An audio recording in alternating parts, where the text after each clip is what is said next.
Majority Report with Sam Seder, where every day's Casual Friday. That means Monday is Casual Monday, Tuesday, Casual Tuesday, Wednesday, Casual Hump Day, Thursday, Casual Thurs, that's what we call it, and Friday, Casual Shabbat. The Majority Report with Sam Seder.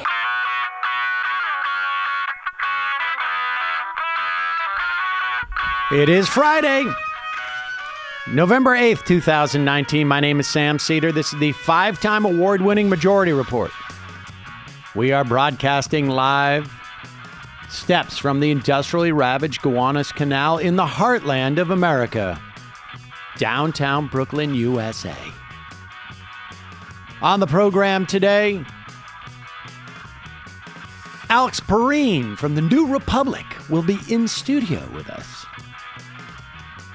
Then, later, on the phone, to give us a film recommendation for the weekend, film guy Matthew will be joining us. Also on the program, Bloomberg mulls a rum for Democratic 2020 primary. State Department official testifies that Giuliani... What is this? I can't even read it. Well, basically, the White House is looking to throw Giuliani under the bus. The State Department official testifies that Giuliani was running his own shadow policy. The non-governmental employee, Rudy Giuliani. Meanwhile, Trump has appointed 1/4 of all circuit judges, more than Obama did in 8 years. U.S. weapons continue to flow into Yemen despite congressional attempts to stop that flow. Thousands of children neurologically damaged by lead contamination overwhelm Flint's special needs school programs. Donald Trump ordered to pay $2 million because his charity was so corrupt. And a professional referee apparently now is saying that he told Jim Jordan of the serial sex abuser that Jim Jordan refused to hear about. Tom Steyer aide offers money for endorsements. Should tell you, available. And New York Times polled Democrats at an all-time high for wanting a fighter versus a moderate. Trump administration quietly destroying our already dysfunctional immigration system. All this and more on today's program, ladies and gentlemen. We're going to talk more about this as we go in the program. We'll play this clip. But before we get to any of that, I want to just say happy birthday to teacher Lauren.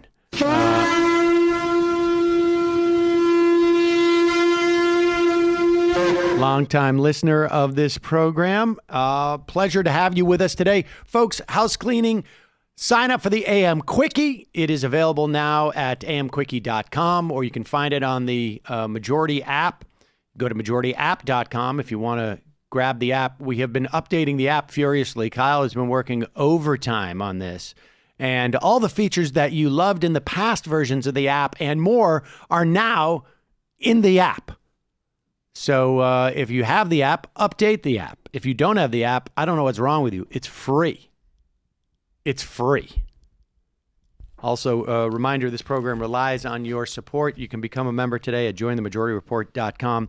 In studio with us right now, having just made his way into the building, ladies and gentlemen, Alex Pareene. Alex, what's your official title at the New Republic? I'm a staff writer at the New Republic. Okay, staff writer. Nailed it. Staff writer at the New Republic. We didn't know when I asked you to come in this Friday, the news that we heard yesterday, but I am particularly excited that you'll have the opportunity to comment on the idea that Mike Bloomberg Yes. may jump into the race. Yes.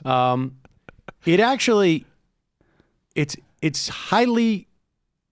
There's a lot to chew on with this. Absolutely. It's not like Tom Steyer jumping into the race where it was going to have no impact. Yeah. I don't know that it's possible to find an example in the history of anything where 48, probably up to like $57 million did less than what Tom Steyer's $57 million has done so far in his presidential campaign. It's almost like defies physics. Yeah. Right? I mean, that's amazing. And they were buying endorsements in Iowa. Apparently nobody knew. Apparently this businessman who's really got his stuff together so much, his top lieutenant in Iowa was buying, and nobody knew. Of course, no. I mean, how could you? He was doing it with petty cash. Yeah. He was doing it with the petty cash receipts. Good. What do you call it though? Judge of character, Tom Steyer. Yeah, so, clearly. give him that. But here's why. Well, here's one factor that's going to be interesting about Bloomberg entering the race, because we have questions as to how much will he damage Pete Buttigieg, for instance. How much will he damage Joe Biden? Oh man. How much? Gentrify them, Mike. How much? Get him. How much would Bernie or Warren have had to pay to ask Mike Bloomberg to come into the race so that they could just have like, oh, thank you for giving us a predicate. Yeah. He's literally like a walking spoiler. Well, not spoiler, but what do they call it? Example of everything they're Yeah, talking what about. is it when they draw those like pictographs or whatever it is? Like he is literally a walking example of why their whole policy set is he's the living example of their argument for their campaigns. Exactly. And he's not going to peel off too many votes from them, I don't think. no, that's the point. And that's why it would hurt Buttigieg. And then there's also another question. Jeff Hauser from the Revolving Door Project had an interesting tweet, which I don't necessarily think is the case, but apparently it's much cheaper to buy airtime if you're a candidate versus an outside PAC. And Interesting. But when you're a billionaire, it's not you're hard to going buy. to risk, the humiliation of losing an election. Why wouldn't you just do it as a PAC anyways? Yeah, I mean, I'm not sure. I don't know if I buy that. But here's also another factor that's going to be interesting is watching members of the media apparently become lightheaded and confused and saying some of the most ridiculous things in the world. I guess just because of a desire, such a deep desire to have what they perceive as a viable sort of like middle of the road, really at the end of the day, they're looking for people who are not going to upset the apple cart when it comes to the political economy. Yeah. And here's Chuck Todd on MSNBC in what is like, this almost feels like the outtake. Like, those, like we had that story the other day of that woman on ABC talking about the Epstein story. Yeah. When the feed runs and they're not on air. Right. It sort of feels like that because it's so disoriented, it seems like. But here is Chuck Todd. Guns and climate. Who's to his left? Pause it for 1 second. He's asking who is to the left of Michael Bloomberg on guns and climate. And climate. Climate's the interesting one there. Climate's really this sort of, guns, there's actually just a couple answers. Yeah. But with climate, it's like, how could you even ask that question? Go ahead. Guns and climate. Who's to his left? Well, Beto was to his left on guns, but he's not going to be a factor any longer. Right? Also the governor of you can make an argument. Bloomberg has embraced the green new. I don't think he's embraced that. I agree. That's one area where he actually is more to the center than she is. In the Pause it for 1 second. Not just she is, incidentally. There's another person in the race who is also to the left of Bloomberg on the climate. I mean, not to mention also Jay Inslee and perhaps the governor. maybe, That was. Did you catch? That was what Barnacle. Did you catch that? That's Barnacle, right? No, that was not Barnacle. That's Howard Feynman was going. There's the governor. Then he couldn't remember. I don't think he was talking about the green. I don't he was think talking about Inslee. He's trying to find Inslee's I think he was name. trying to think of Inslee's name, but I'm not that's what he was trying to do. Yeah. How long did it take us to get through that clip so far? That's 19 seconds. So 19 seconds. Wow. That's pretty amazing that you can deliver with like a genuine question and get two solid answers that completely demolish the premise of your question. That's quick. Yeah. The Green New Deal is so far more aggressive on climate change than anything Michael Bloomberg has ever talked about. Yes, bike lanes, super important. I'm very happy to have them in the city. But both Warren and Sanders have subscribed to the Green New Deal. I would bet that even like Harris and Booker are probably somewhere, somewhere Bernie actually at least wrote a Green New Deal, which is significantly more comprehensive than any of them. Yes, exactly. Yeah, but what's their we put the policy microphone on up? giant soft drinks? They've been weirdly silent on that issue. yeah, that's part of the environment. But Where they are on Slurpees. continue. I don't think he's embraced that. I agree. That's one area where he actually is more to the center than she is. You know, in the smoke-filled room, you'd say, on paper, Bloomberg has the right balance of what you want to win a broad election. Maybe not a deep election, but if you're trying to win the ex-suburban Republican, which, by the way, Michael Bloomberg's an ex-suburban, arguably Pause it an for 1 second. What is an ex-suburban Republican a Republican who formerly lived in the suburbs? Or a former Republican who lives in the suburbs. Or whose only political position was being mayor of the largest city in the country? You are you write about politics. I do, yes. What does that mean, a deep election as opposed to a wide election? I think Very deep. I think what he means is like a lot of people like him a little bit instead of a small amount of people liking him a lot. No, I understand that concept. But which elections can you win with a little people liking you a lot? I'm not sure. Like, who runs that campaign? What kind of election? What scenario Would you is be that? like, not a lot of people like this guy, but the ones who do really like him. I'm reasonably well liked by all of you slobs. I'm running for third place. Yes. And Yeah. that's where you want the narrow election. Right. Go ahead. I'm just curious about, I don't understand what that term means. Maybe it's like a dog whistle for appealing to moderates. I don't think so, but here, go. what you want to win a broad election. Maybe not a deep election, but if you're trying to win the ex-suburban Republican, which, by the way, Michael Bloomberg's an ex-suburban, arguably an ex-urban Republican. Yeah, At pause the it. same time. Okay, so he's an ex. So They need the to point win is the he's looking about exurbs. the ex-Republicans, Yes, ex-Republicans. Yeah. former Republicans, Yeah. who presumably have left the Republican Party. Right. Right? So why would they vote for Donald Trump under any circumstance? Why would they not be but go ahead. Arguably an ex-urban Republican. And at the same time, you care about these core progressive issues like guns and climate. It ain't just somebody buying an election. I'm trying to think of Michael Bloomberg as the nominee in Western Pennsylvania, I know what you're thinking. the suburbs of Michigan, Michigan suburbs, the Ohio suburbs, the Wisconsin suburbs. By the way, there's only one running mate for him. Huh? It's the same running mate Joe Biden All right, has pause to it pick. before we It's get to this. This whole weirdness that comes up. Feynman's trying to picture Bloomberg appealing to the white working class. The white working class in that we keep Western hearing about in Pennsylvania. Western Pennsylvania. I would also add, I would like to see Mike Bloomberg also appeal to, let's say, black people in Philadelphia.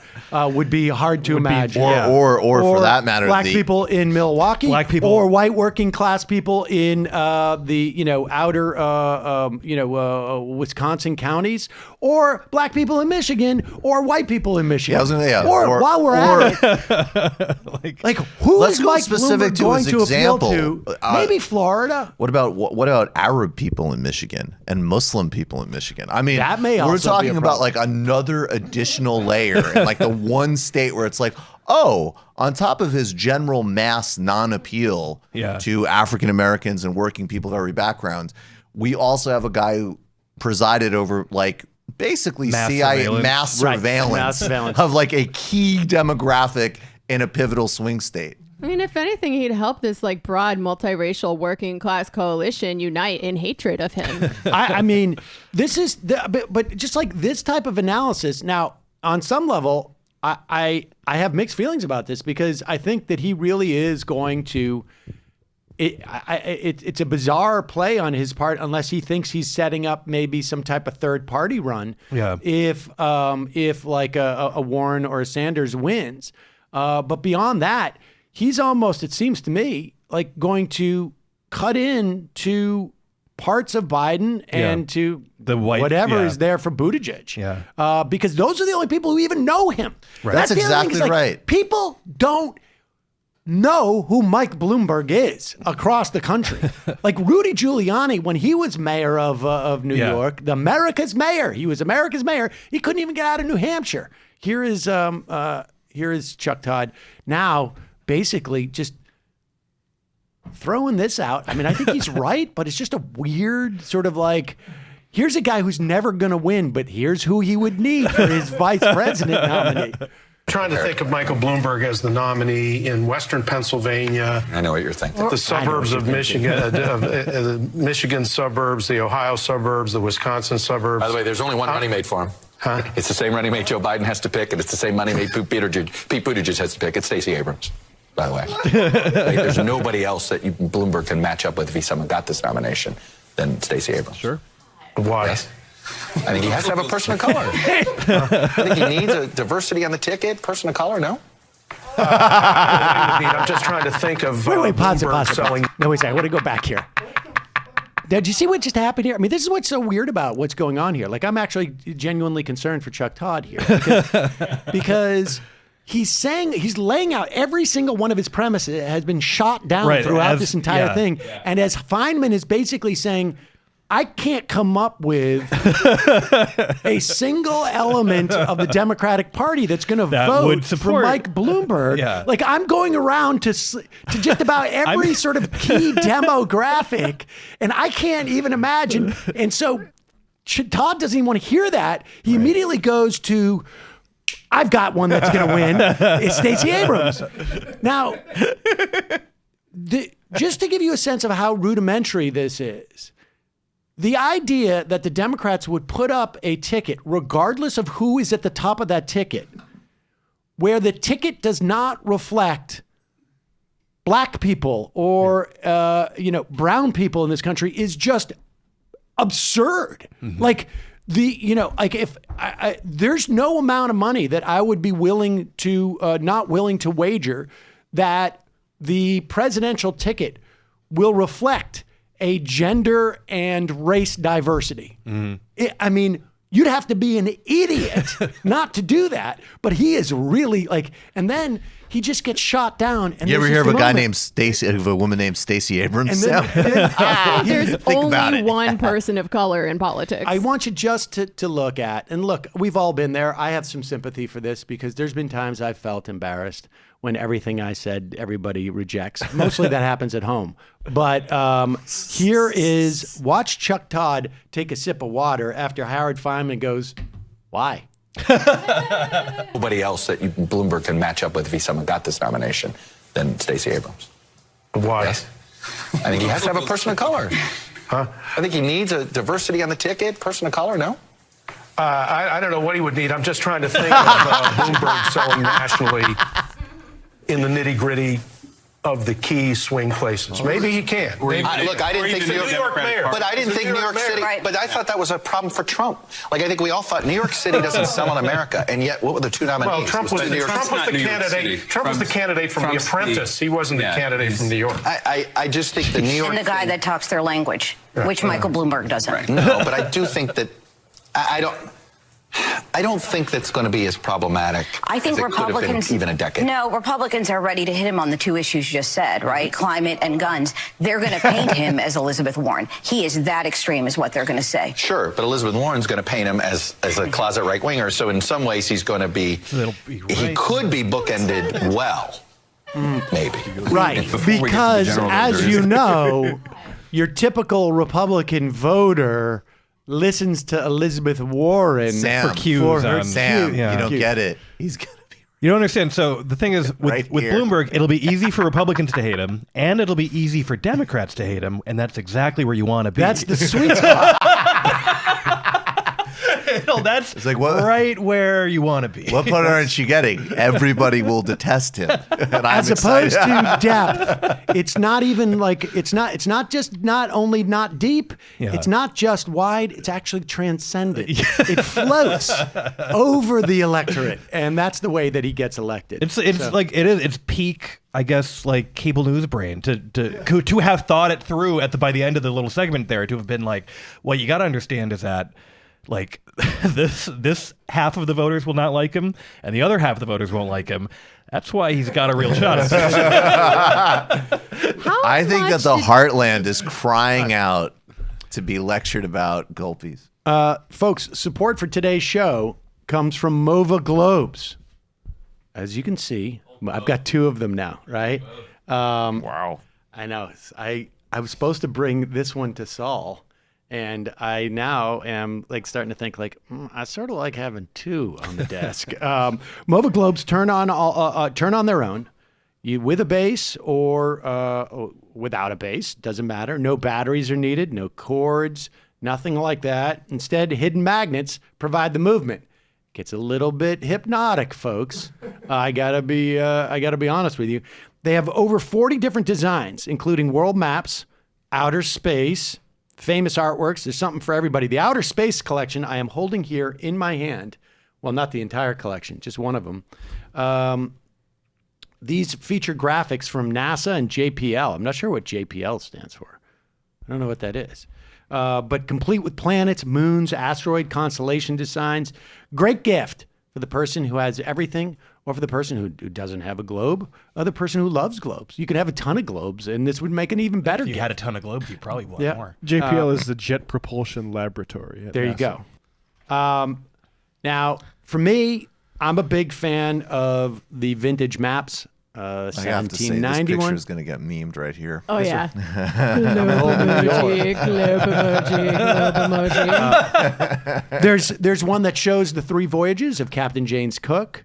There's ones like this one, which is what, and I'm psyched to take this home to Saul. This is what the Earth looks like if you're in a spaceship. Son, this is the globe. Here you go. Look deep. They have famous hypnotized. artwork globes. They have Mars. They have other planets, Uranus. There's all sorts of different Yeah, I know. Saul wants the Uranus one, but they're really great. And we end up. I noticed Michael has the same problem that I exactly do too. the same. They become like sort Yeah. of like I don't know, worry beads or Yeah, what? that's What you would literally call what them. it is. The giant worry bead.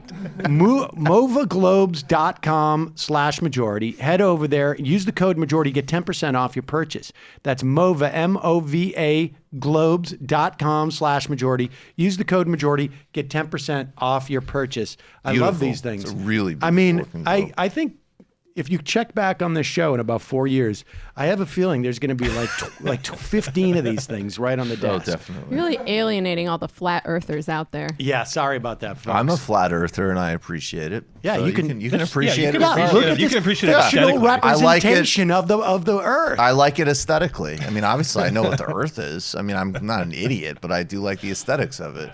Folks, also, I've talked to you about this before. Hiring can be a slow process. That's not good if you need somebody in your office quick. Cafe Altura's COO, this guy Dylan Moskowitz, needed to hire a director of coffee for his organic coffee company. He was having trouble finding a qualified applicant. He switched to ZipRecruiter.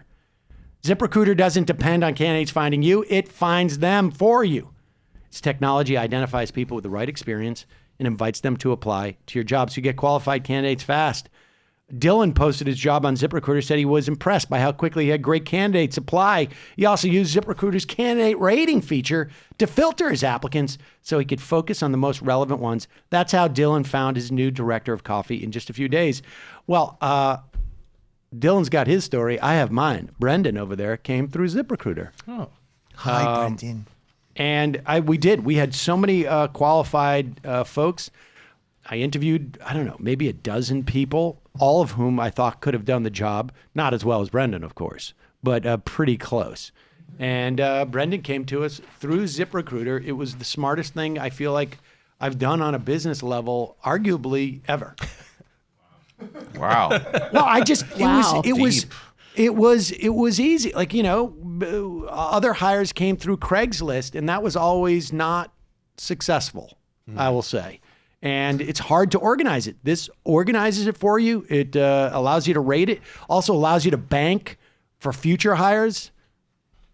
See why ZipRecruiter is effective for business of all sizes. Try ZipRecruiter for free at our web address, ZipRecruiter.com/majority.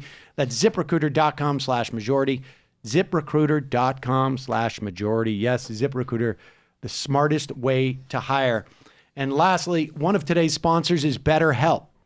They're giving our audience 10% off their first month when you go to BetterHelp.com/majority report. BetterHelp gives you access to your own fully licensed and accredited therapist via phone, chat, or video. When you sign up, they match you with a therapist based on your specific needs, and you'll be communicating with that therapist in less than 24 hours. If you're not happy with the therapist at any time, a month into it, 2 months into it, after one session, doesn't matter. You can switch to a new one for any reason at no additional charge. They have over 3,000 licensed therapists from all over the country. So they have therapists with specialties that may not be available in your area. This means you don't have to get into a car. It means you don't have to go to an office. You don't have to take the subway. You don't have to sit around in a waiting room. You can do everything from the comfort of your own home. BetterHelp also tends to be more affordable than traditional in-person therapy, and they have financial aid options if you qualify. They're giving everyone in our audience 10% off your first month when you go to BetterHelp.com/majority report. That's BetterHelp, HELP.com/majority report. If you've always wondered about starting in therapy and you've never done it before, I mean, I've over the years had a lot of therapy. This is a great way to get started. You don't have any of the other things that often will intimidate people about that process. So check it out. That's BetterHelp. What is it? BetterHelp.com/majority report. All right. So getting back to this, Alex, we have we've got multiple things going on now. We are in full impeachment. I don't know where we were the last time we talked about impeachment, but let's start with that. Sure. And then we'll go into the election because it's been sort of fascinating to see what's been happening in terms of the pushback, like the fear as reflected. We're getting a lot of the reaction shots these days about what's happening in the Democratic primary. But before we get there, impeachment, let's work our way backwards. So we'll start with process. The Democrats have announced what their timeline is. Yeah. And it seems to be, I'm of two minds of this, but it's also, I don't want to get, there seems to me, maybe there's a couple agendas here. They are going to have all the witnesses speak over the next couple of weeks. They are hoping to have the full vote in the House before Christmas. We can talk about the politics of this, but there's some sort of specific things about the process. One is, it could mean that the vote in the Senate takes place before the filing deadline for primary challenges against the 6 or 7 Republican senators who are afraid to take this vote. They don't want to vote for impeachment and then have, somebody jump in the race. Yeah. The other thing that occurs to me is that it's going to mean, if it is in the Senate during these 3 months, right before Iowa, it's going to mean that if you're a senator and you're running for president, you're going to have to be in the Senate. Yeah. Yeah. And if you're not a senator and you're running for president, you can be in Iowa. Right. Now, couple that with Nancy Pelosi jumping into the 2020 race at the beginning of this week, talking about Medicare for all as a political nightmare. Am I being childish to say like, hey, wait a second. If I can figure this out and I know who the senators are, there's 3 front runners. Let's say there's 4 front runners right now. 2 of them are going to be locked in the Senate up until Iowa, through Iowa. 2 of them are going to be able to go on the campaign trail and spend all their time in Iowa. Right. Just coincidentally, they're the 2 who are not for Medicare for all. They're the 2 who are not for basically what Nancy Pelosi crapped on the other day. Am I being a little bit?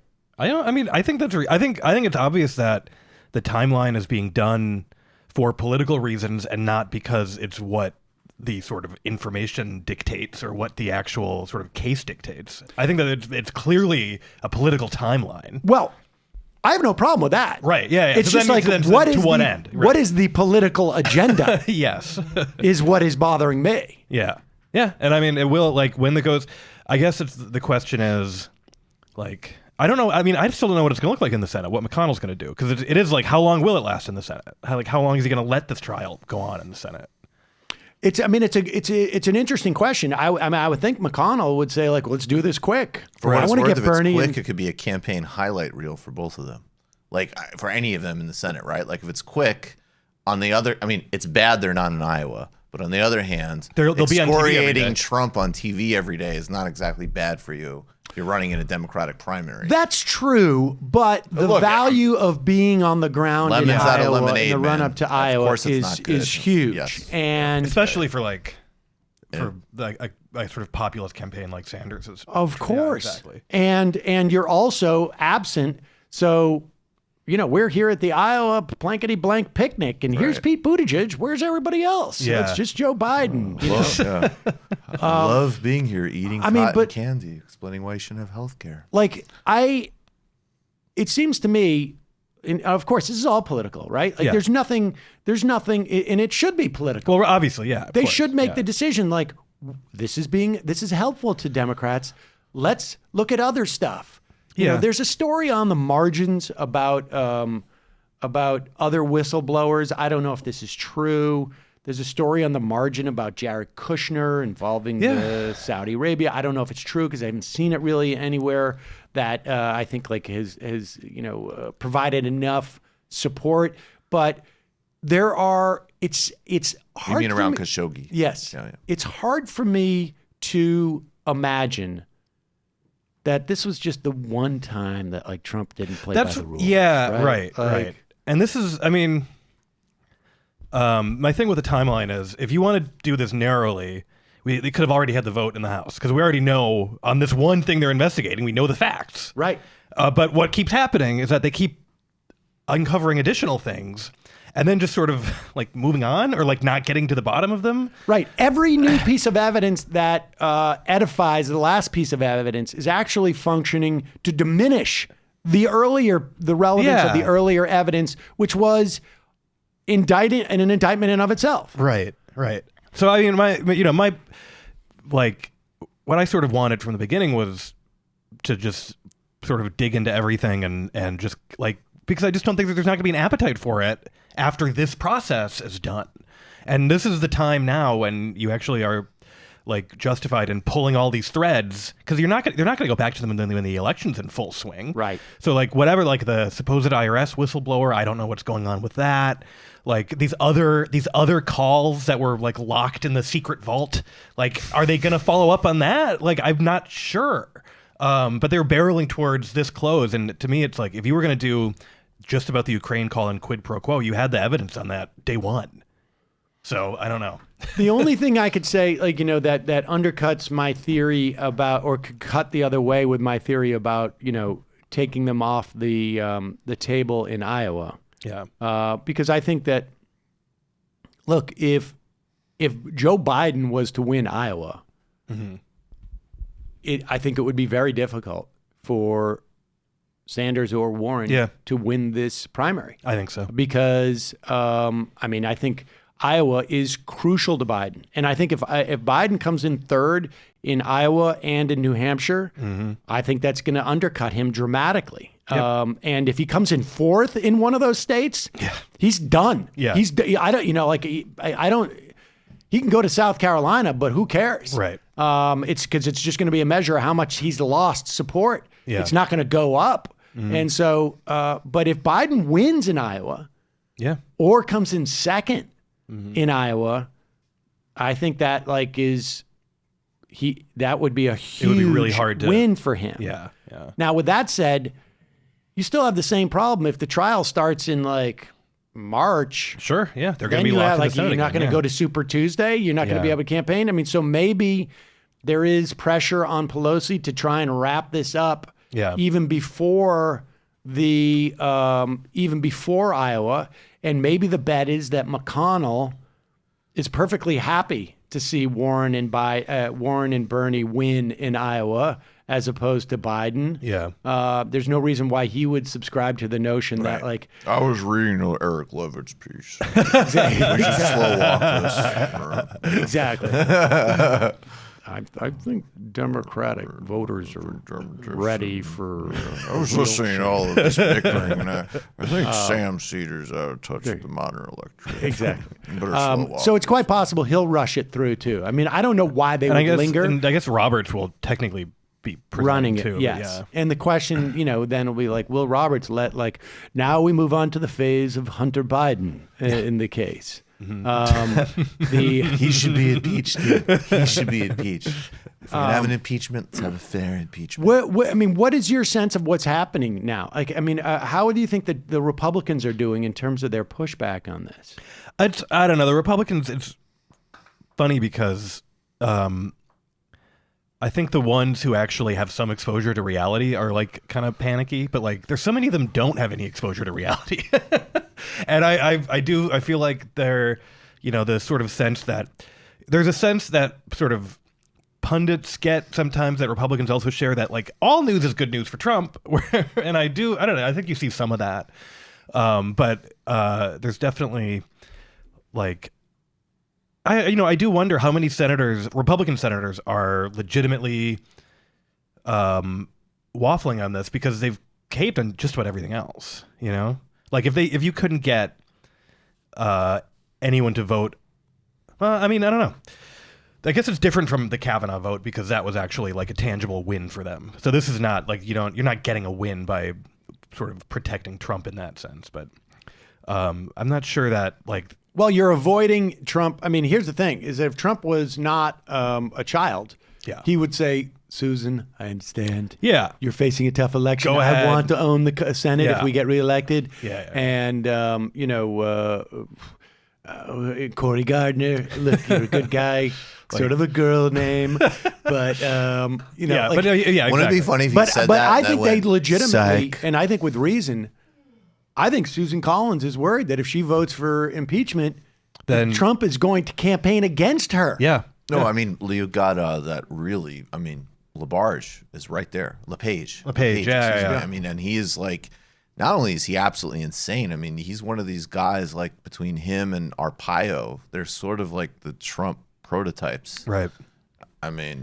She's in. I was talking with Nathan Bernard about this a little bit because he's up in Maine covering this stuff, and she's maybe the ultimate no-win situation because it's a legit slight Democratic lean state, but from a primary perspective, Cory Gardner. It seems this to isn't me like Massachusetts in a very or similar Vermont situation. Republican Right. Party. Yeah, the Maine Republican Party is crazy. They're nuts. The other New England Republican parties are a little bit more of that older kind of. Which is why only Susan Collins is the only senator from the Republican Party in the entire New England. And why Baker and the guy in Vermont back impeachment. Right. Yeah. Cory Gardner has the same problem. It seems like Joni Ernst thinks she does. Mm-hmm. And maybe Tom Tillis does as well, to a certain extent. And I think he's got the bigger problem of a primary. You start getting into states like that, you start to worry about a primary more. Yeah. So I mean, I get the feeling most of these people are a lot more scared of a primary, and like not just like because the Republican. I mean, it's like the main Republican Party issue too, where Collins from a distance, you're like, she reflects the mainstream values of New England, but it's like her base of support is like half raving crazy people, right?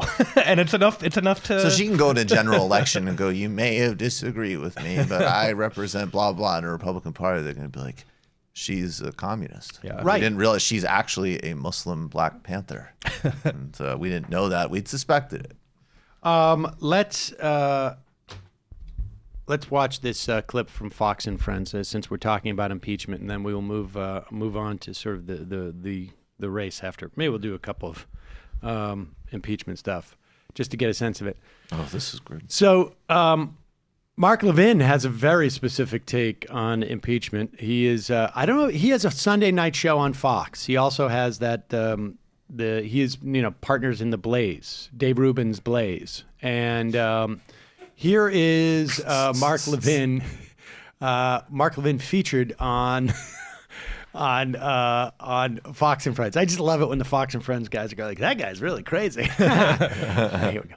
Mark Levin took a look at all of this stuff that we're talking about regarding this email, the back and forth on the private account. He had this observation last night with Sean Hannity.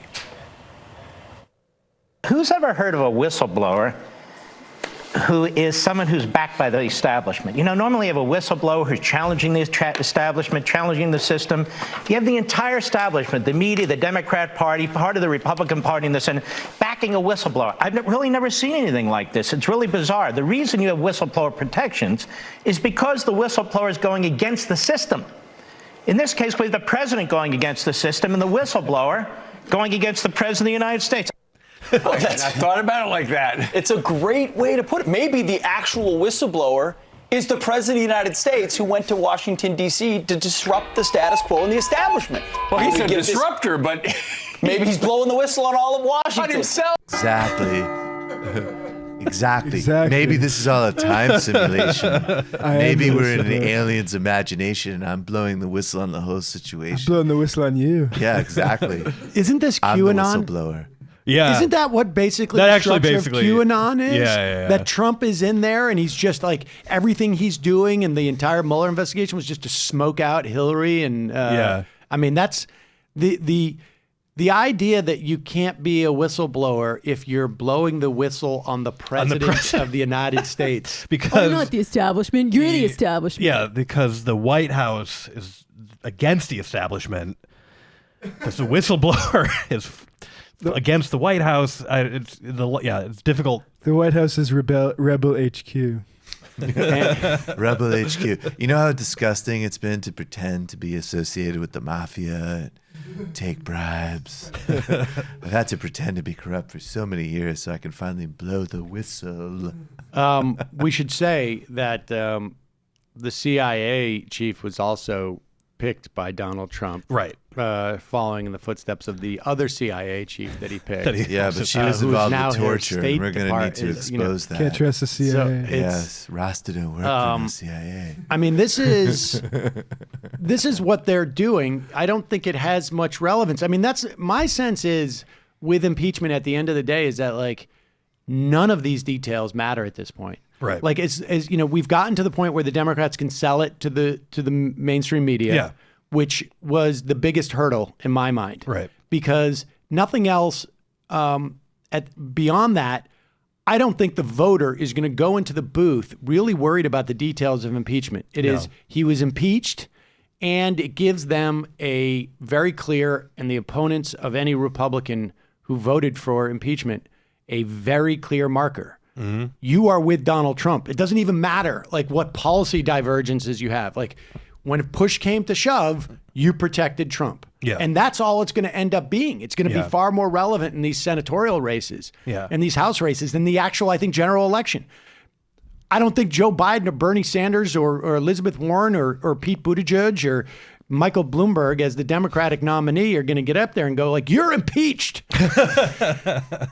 Like, honestly. Like, I think you're totally right. I don't think they're ever going to mention, it will be just like, "You're disgusting, you're impeached, you're blank, you're this, you're that." I mean, I don't think it's going to be like the highlight of the presidential campaign. No, but it's going to matter in congressional races. In a big way, I think. Yeah. All right, let's just look in. Donald Trump did address impeachment. Now, we did fast and furious to blow the whistle. Exactly. The war against the deep state.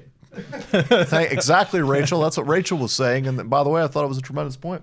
Now, on Wednesday, Donald Trump had some very, very specific things to say about impeachment. He was this was in Monroe, Louisiana, where he was down there campaigning for Edward Kennedy, right? Running for Isn't Kennedy challenging John Bel Edwards? Yeah. Okay. Yeah. Here it is. But the whistleblower, before they knew I was going to release, he came out with a whistleblower, like he's some wonderful person. Take a look at the whistleblower. But the whistleblower came out with this horrible statement about this call. So I really had no choice. I said immediately, talk about transparency. I said, release it immediately. And then the whistleblower saw it, and Shifty Schiff saw it, who's a total crook. Schiff saw it, Pelosi saw it, and they said, we got a problem. We don't want to have anything to do with the whistleblower anymore. And the whistleblower disappeared. You know who else disappeared? The second whistleblower. And you know who else disappeared? The informer to the whistleblower, if there was such a person, which I doubt. So here it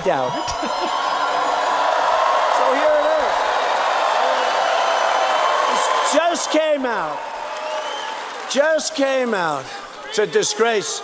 I'll tell you what, it's so bad. These people are bad people, and it's so bad what they do to our country. They rip the guts out of a country, and it's a shame, and they shouldn't be allowed to do it, and people should stop. Maybe go to the Supreme Court, but they got to stop it, because we have a country to run, and these people, in order to do things, are willing to do illegal acts. It's an illegal act as far as I'm concerned. It's an illegal act. Now, there's a couple of things that are telling about this.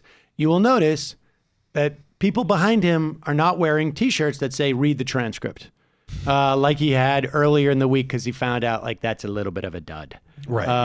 And he held up a piece of paper. I don't know what. Didn't explain what the paper was. Nope. He said, here it is. They just released it. Ladies and gentlemen, let me tell you about the thing that is going to completely sink Donald Trump. I'm holding it here in my hand.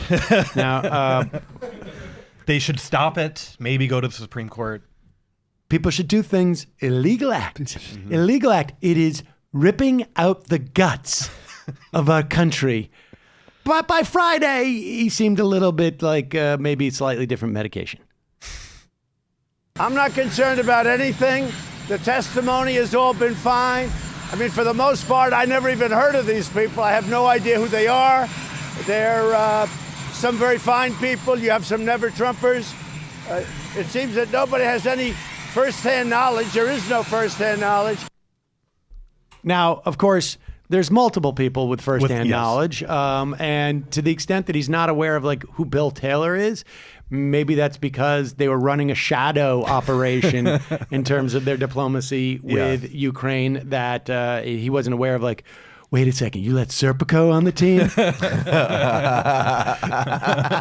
What are you doing? Shadow only, shadow. Serpico. If he doesn't have the code ring, you don't let him in. Bill, you could take your piece of the St. Jude's Hospital scam and give it to another children's hospital. That's right, exactly. But I'd feel more comfortable if you were part of the St. Jude's Hospital scam. It's just not cool, man. People won't trust you. It is like a good Trump defense because it actually is relatable. I don't know these guys because like you just forget some of their names sometimes. You're like Zelensky. Like Trump should just go down that route. Yeah, of just being like, it's just so many guys. Who can remember all these guys? Wait a second, Rudy who? We're like a month from that. He was not the lawyer. He was not the lawyer. I love when he pivots, actually, because sometimes he will do that. Yeah, and he'll then be the like, next day he talks about what a horrible person. I love where it's either like, I didn't really know them that well, and then the next day it's like, I know him for 30 years, one of the worst people you've ever seen. There is, at least some rumblings and maybe some type of test balloon that they're going to cut Rudy loose. And they're going to say, like, Rudy was running the shadow thing, and the president didn't know anything about it. I thought what Rudy did with the emergency headquarters in 9/11 was a disgrace. I know, it was a total disgrace. And you had Judith Regan there, and Why did they're they publishing pull books, and it's a terrorist WT7. attack. Why did they do that? Why? Because there was diesel fluid. Steel beams don't melt themselves, Rudy. You're fired. Or you weren't fired because you weren't working with me. Yeah, I don't. Excuse me. Exactly. Look, he was not paid, and he wasn't. He was an unpaid lawyer. Bernie Carrick is taking that was supposed to be unpaid by first. Trump. Unpaid by Trump, right? Using it as a platform to reap other money. That's an interesting dynamic. I wonder if that comes into play. Like, I wasn't even paying him. Right. When I said he was my lawyer, I meant like he was my friend who was a lawyer. Wow. Between him and Michael Cohen, it seems like Trump's friends really care about him. I'm Trump's lawyers. If choosing bad lawyers is a crime, guilty. But only if that. But only if. You know what's great and it's awesome is that he actually wouldn't be able to say that. So it'd have to be like, I knew they were a bad lawyer.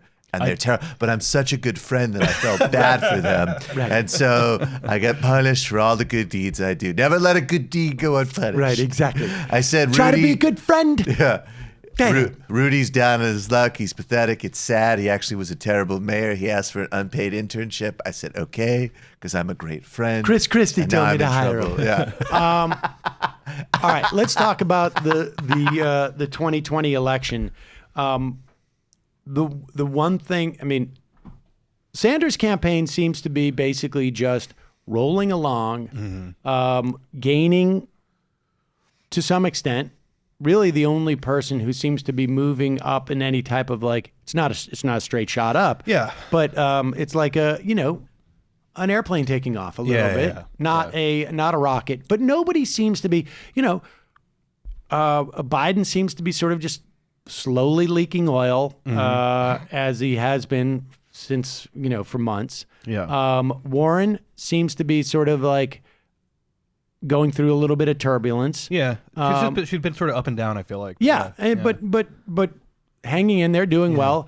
Buttigieg just seems to like, if you were to actually sort of like take a poll of all the newsrooms, doing great, but not going anywhere. Actually, I'm reading about the Klobuchar surge, which I think is like building her from like 1.7% popularity to 2.3%, which is a 33% gain. Yes. So that is so there you go. Like by the numbers, it's a surge. Yeah.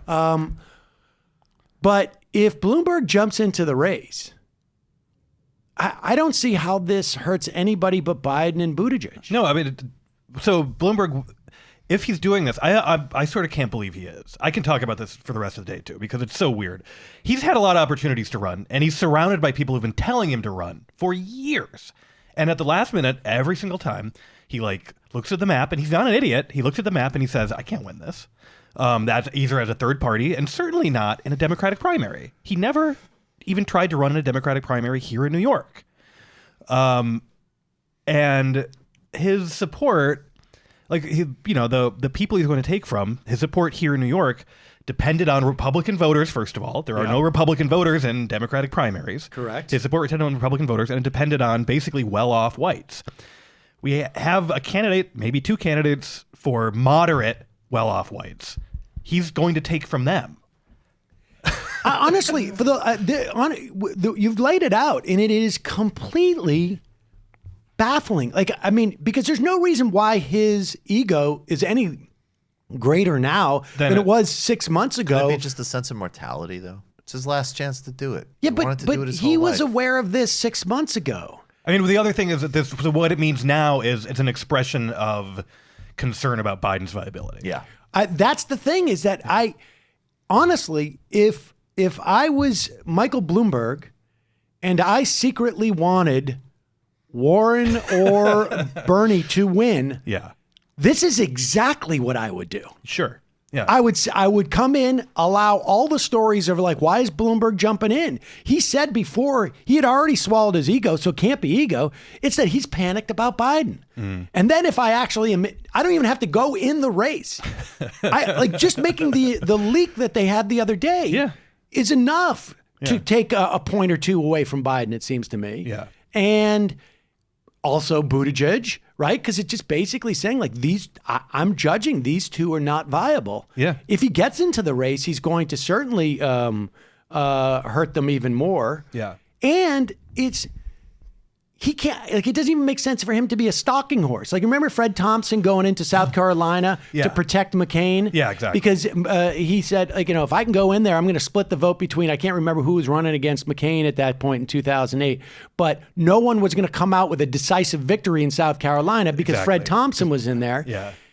And even that scenario doesn't make sense. Doesn't make sense, no. Like, if for Bloomberg to attack Bernie or Warren, it's not going to help Biden because it's going to play into Bernie and Warren's whole narrative. Yeah. Like, I can't come. This is shocking. I think maybe we underestimate the degree to which people like Bloomberg do not understand why Warren and Sanders are doing so well. Yeah. And in their mind, what they're watching is Biden fail to land any punches and Pete failing to land any punches, and someone like Bloomberg is thinking, get me up there, I'll land some punches and I'll show them they don't actually want Warren or Sanders. If you want to plug the deficit hole, you're going to need to tax people's soda drinking. Will no one tell the truth on this stage? I think that's probably they are craving a midget billionaire to terrorize them about their spending habits. I don't know what the hell is so hard about this. I think that it's very possible that people like me completely underestimate just how clueless some of these people are. You do. I honestly And you know, I don't think Howard Wolfenson and people like this are always lying. Look at their Twitter feeds. No, I think they very much believe most of what they're saying. Yeah. Now, Howard Wolfson, I would imagine, also has some payday. motivated reasoning. Absolutely. And I would imagine there's probably in any given year 1.7 million motivated reasons. But even like a guy like, I mean, actually, he's look up Steven Rattner. In fact, he's had his own interesting motivating reasoning that has led him to some interesting decisions. But like, you know, I think a guy like that, again, it's my favorite phrase, overdetermined. People's self-interest. I mean, look, there's motivated reasoning in why I like the Eric Levitz piece, right? Like, we're all susceptible to it. And I think in these people's cases, though, the symmetry between raw self-interest, pure echo chamber, and then the innate immense arrogance, like just that's an impenetrable triad. Like, okay, tons of money. Yeah, I know we're right. And incidentally, we're the smartest people on the planet. Right. What is going to get through that? I think like so much of what we can understand over the past decade, you know, even with the financial crisis, can be explained not by sort of like some type of super secret, you know, nefarious plot, but just by sheer hubris. Yeah. That and inability to take the temperature. I mean, I can't remember the name of the guy, but we had figured it out. I got a call in like April of 2015 from a Politico reporter who wanted a quote, who was doing a piece on Martin O'Malley. And so he was doing this piece on Martin O'Malley, and he was asking me this question. Martin O'Malley wants to know how he can convince progressives to support him over Elizabeth Warren. And I was like, Elizabeth Warren? What do you mean? And he's like, well, he wants to know, like, you know, they're with Elizabeth. I said, he's got to worry about Bernie. Yeah. And the guy literally started laughing. And I'm like, what? I don't get it. And he goes, he's a socialist.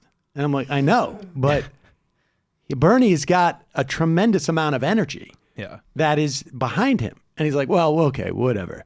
And it was just sort of like, you know, like, it was, and I just thought, like, how could you be that off? Like, you follow politics. I mean, you know, we watched the Chuck Todd segment at the beginning. Like, the cable news is on in the newsrooms of every major national political publication Makes just me on all so day. Mad. How much do these people get paid? They go for and their they're hanging out. galaxy I mean, brain they're takes? hanging out in the green rooms when they're making appearances. Like they're not pretending to be that stupid. And like this is actually kind of the grand conspiracy to never mention Sanders, is that a lot of them are still operating under the impression that he is a fluke. Right. They are still like, yeah, but that's not real. Right. I agree with that. I think I honestly think that they're not like, oh, we're going to keep Sanders off there because this is going to diminish his support. I think it's just like, it's just not part of the forgetting reality. I keep forgetting he's in the race. Yeah, because exactly. There's just no chance. It's like the Westworld characters when you show them something they're not programmed to understand. Like, That's that doesn't look like anything to me. Doesn't look like anything to me. a couple of blinks and they just go, what do you mean? But yeah, I didn't get that. Anyways, we need to cut entitlements. That's the way you beat Trump. Cut Social Security. But so, and I my impression for a lot of like did you read that fascinating John Harris Politico piece? No, I've got that on my stack. Yeah, it really was interesting. So John Harris, the co-founder of Politico, wrote this big piece that first of all, it was very much like, I've been saying this to you for 10 years now, buddy. But he was like, well, I've thought about it, and actually, there's a center-right bias in all of our newsrooms. He was like, actually, Right. like there's just a like pervasive structural center-right bias. Right. And I was like, oh, all right, thanks. That's a piece that needs to be widely disseminated because that's the type of thing that one of the things about people who work in these type of industries is that there's a lot of like, oh, right. Like they're looking to see if people they're looking applauding next to them. And if exactly. that becomes the thing, that would be, because in 2004, when I started doing radio, there was a real sense that everybody had just like come to the conclusion that there's a center left or a left wing bias in the newsroom. We need to fight against that. And to a certain extent, there was a lot of overcompensating because of that. Yeah, that's actually why the beginning of the Harwood, is that his name? The last Bernie interview with Harwood. And, Harwood's patting himself on the back because I think he's a little bit more astute in his coverage. But they played a clip from 2016 at the same format. And Bernie said, don't underestimate me. And Harwood said, I definitely did. And they laughed about it. And he's like, I think now people are underestimating you. And I think that's another, I'm glad the Bernie campaign clipped that because I think that's people are underestimating Harwood? No. Harwood said in 2020, in 2016, you were right. I underestimated you. And I think right now in the context of the campaign, I'm not, but a lot of my colleagues are. Right. Like you're in the game here. Right. And I'm taking you very seriously. Just look at what's happened to the New York Times opinion page. Like they're trying to represent a conservative opinion, but the mainstream conservative opinion these days is like unprintable racism and conspiracy theories. So, and they also don't believe in liberal democracy or like freedom of the press and basic stuff like that. So they bring in people like Barry Weiss who represent basically nobody. That's true. I mean, I've recently been DMing with the one or two people that she represents, and that's been a little bit annoying. I was going to say, if there are people that she represents, unfortunately, most people, we would be atypically exposed to them. All right, we're going to take a break. We're going to get. Will you stick around? I'll stick around. Matthew Film Guy will give us a recommendation. I know that you have a young child, so you probably never get to go to the movies, and that's what the advent of this segment was back when my second child was born, or even my first child, I couldn't go to the movies. So back then it was a newfangled thing called streaming, where you could stream movies. And can I just have to say, we don't know yet, but Lula might be freed today. Obviously, this is meaning quite a bit to me, and quite a bit. I think this story really does have. It sort of feels like it's there's a certain inevitability to it over the next couple of days. I mean, or they really start saying we are formally not doing democracy anymore. Right, it's going to trigger. So we'll trigger see something else. How it plays. But the Supreme Court finally saying they essentially they kicked it to a lower court though, which is extremely biased. But at any rate, I think it has international implications. And I want to say once again, Glenn Greenwald, this is his second NSA spying and now Lava Jato. And he got hit on television yesterday. Yeah. All solidarity. Yeah, he with didn't Glenn. get in a fight. No, he he blocked. He had great reflexes. Right. But these idiots are reporting it like he got into a slugfest. Guy assaulted him. Yeah, and he protected himself. The only thing I could think was time for some Krav Maga training on that stuff. Right. Because that's exactly the place where that type of stuff Yeah, works. you could probably use it. Like literally, the man's in danger. Found on the same list the same people who assaulted Marielle Franco. All right, sorry, it's the Brazil. I'm excited about this. Anyway, sorry, go ahead. Quick break. We come back. Matthew Film Guy.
Now, before I say hello to Matthew Film Guy, I just want to say, Alex, I know what you're thinking, and you're on the cusp. Mm-hmm. Very soon, you're going to get your own theme song. All right. It's going to happen. All right. It's going to happen. Somebody out there right now is very busy putting together an Alex Pareene tune. Incorporate a Bailey's reference, please. Matthew Film Guy, welcome back to the program.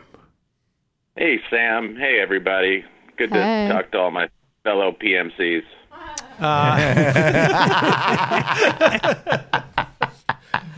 Lumpin' PMC represent. So, speaking of your PMCing, Matthew, what I think it's been about a month and a half since we spoke, right? Maybe more. Yeah, just about. I mean, I don't keep track, but I think it's about 6 weeks or so, about our average. But it's been a while. And I think last we spoke, you were working on a movie for your overlords in Hollywood. Is that correct?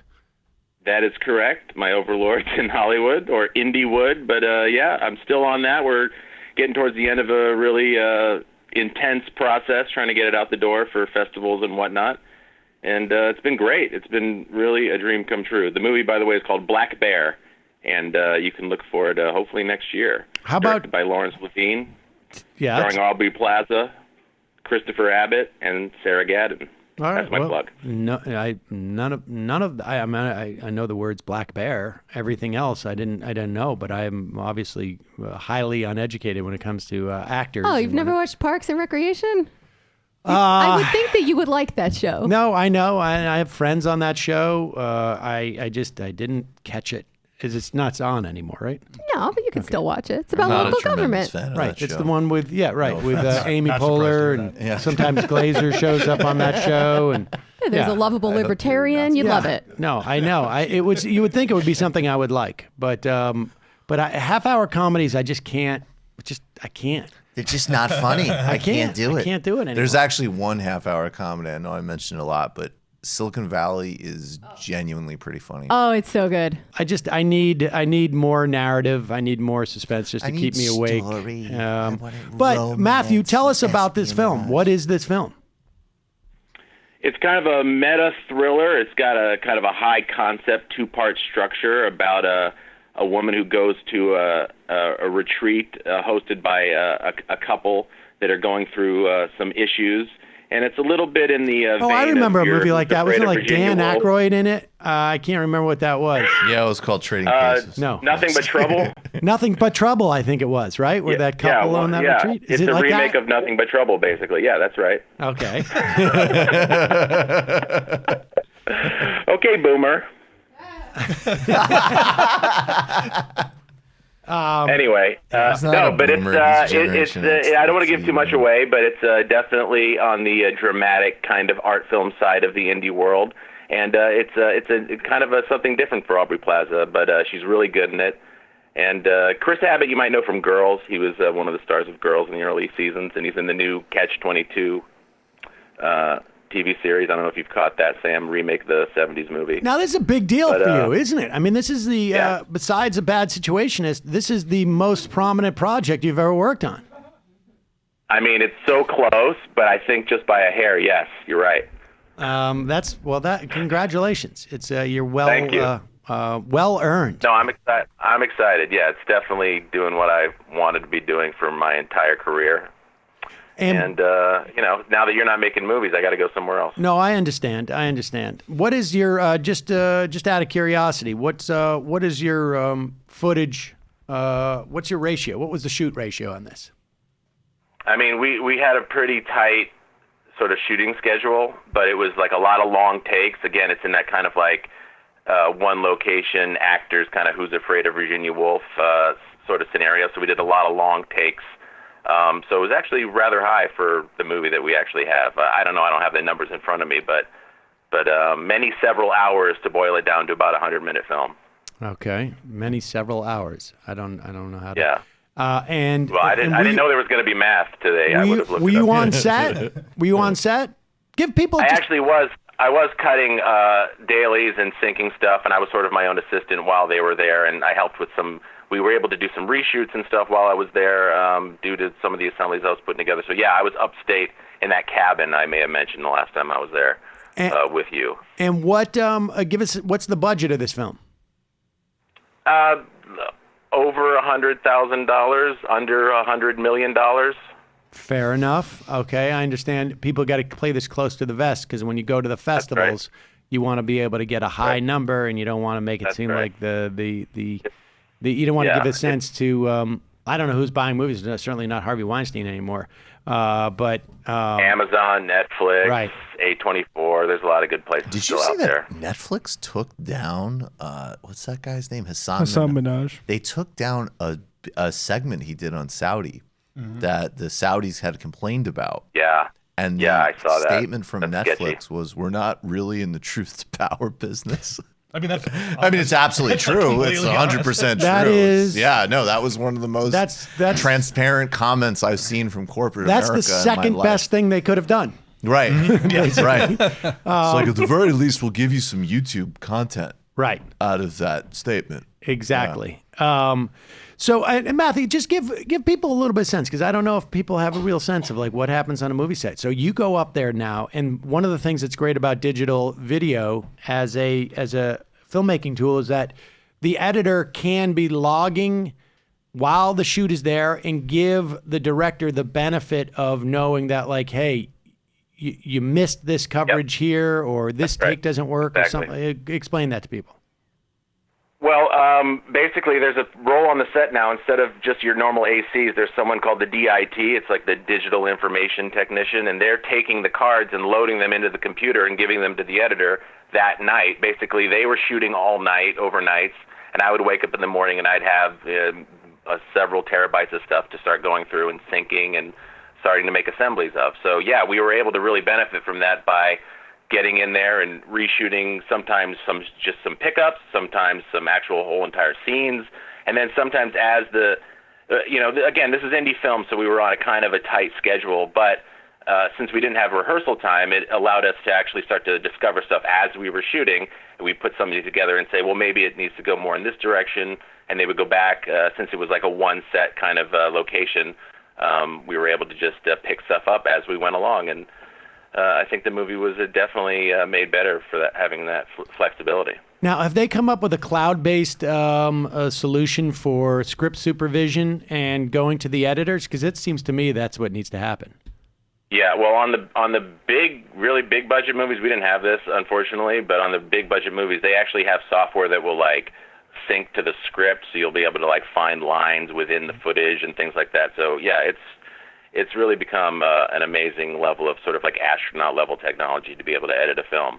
I benefit from a little bit of that, but we're not quite in that budget level, right? Things have changed dramatically in 20 years. And speaking of which, you and I can talk about this off air, but I ran into Joe on the street the other day. Oh yeah, Joe Klotz. That's cool. Yep. Great guy. All right, but we will. He's still doing stuff. I mean, why take this off air? This is just always so good on air. This kind of stuff. Well, Matthew edited Bad Situation. What was craft services like on Bad Situation? We always had good food. Let me tell you. No, they were amazing. Food was that was always my producer Charlie Fisher, who produced my first stuff. We just had a rule. It's like, you do not skimp on food. Sort of was it a Cats thing that you lay out a bunch of Jewish food for people? Good bagels, matzo balls, knishes, that type of thing? No. Okay. I think Benjamin's character brought his own chopped liver, so I think we probably benefited. That's true. But you never you got to feed people on independent film projects, because that's otherwise you get a mutiny because you're not paying them in the first place. So right. So Same okay, with journalists, so actually. this is dominating your time. What are you doing? Are you selling? Has this cut into your eBay business?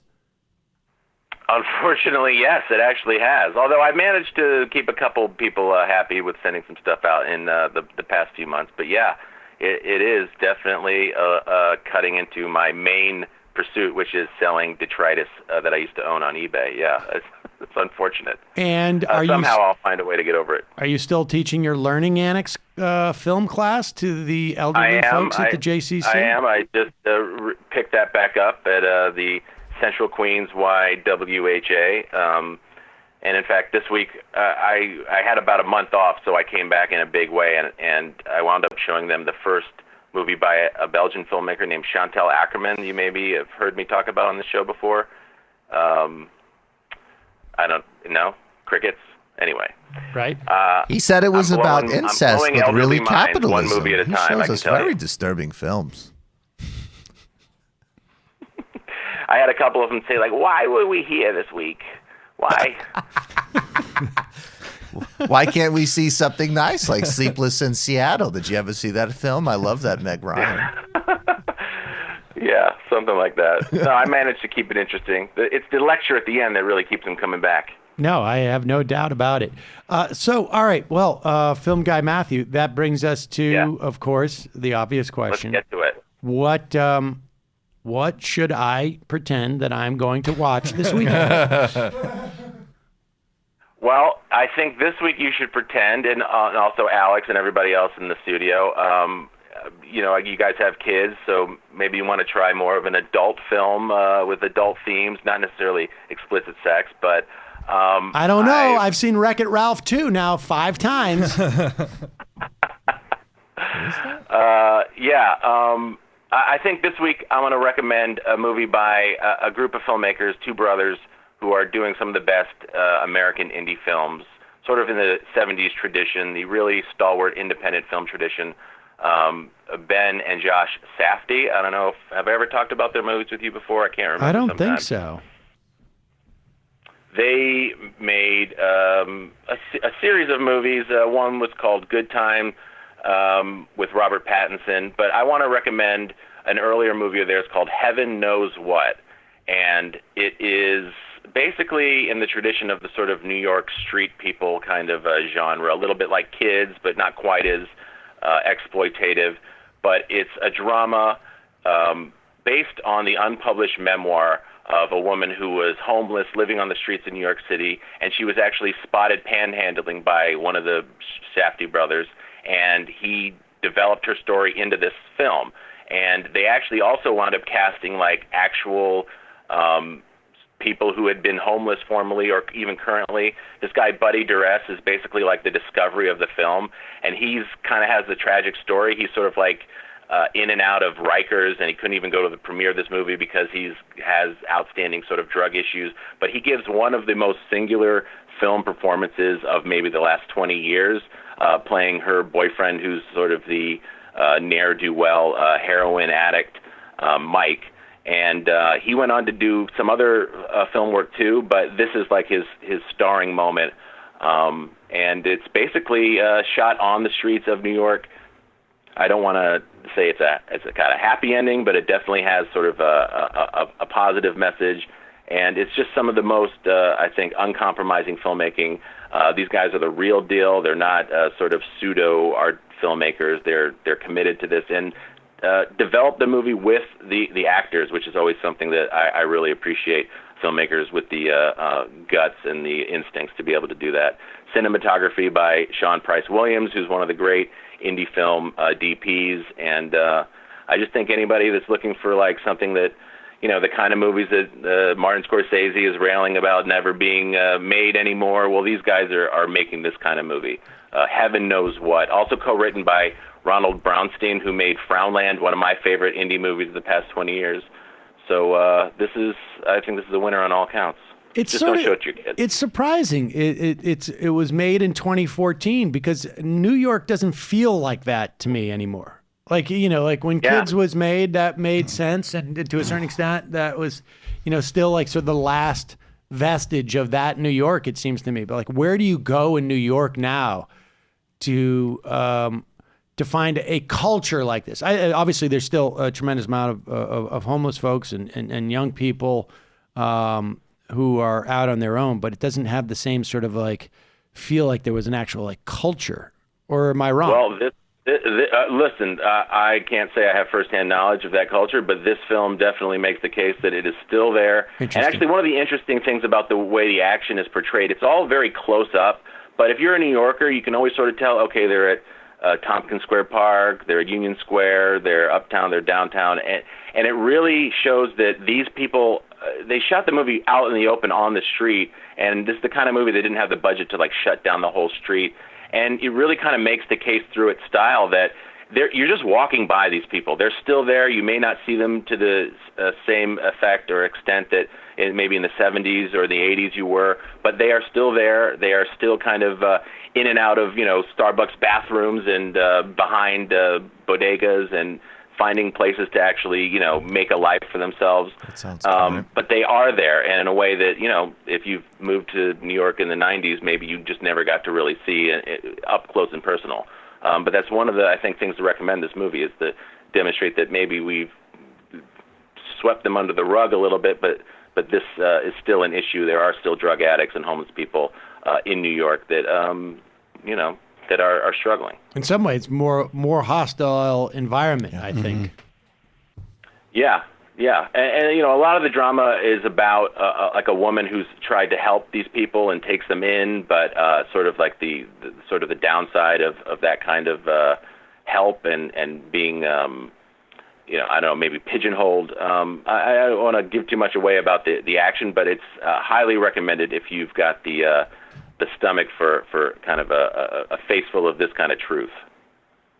A face full of this kind of truth. They had a movie out this year that because we were talking about we don't get to go to the theaters anymore, but they had a movie out this year, right? The Adam Sandler one they had out, right? Well, yeah, that's their new film. I haven't seen that yet. I don't know if that got a general release yet, but yeah, Uncut Gems.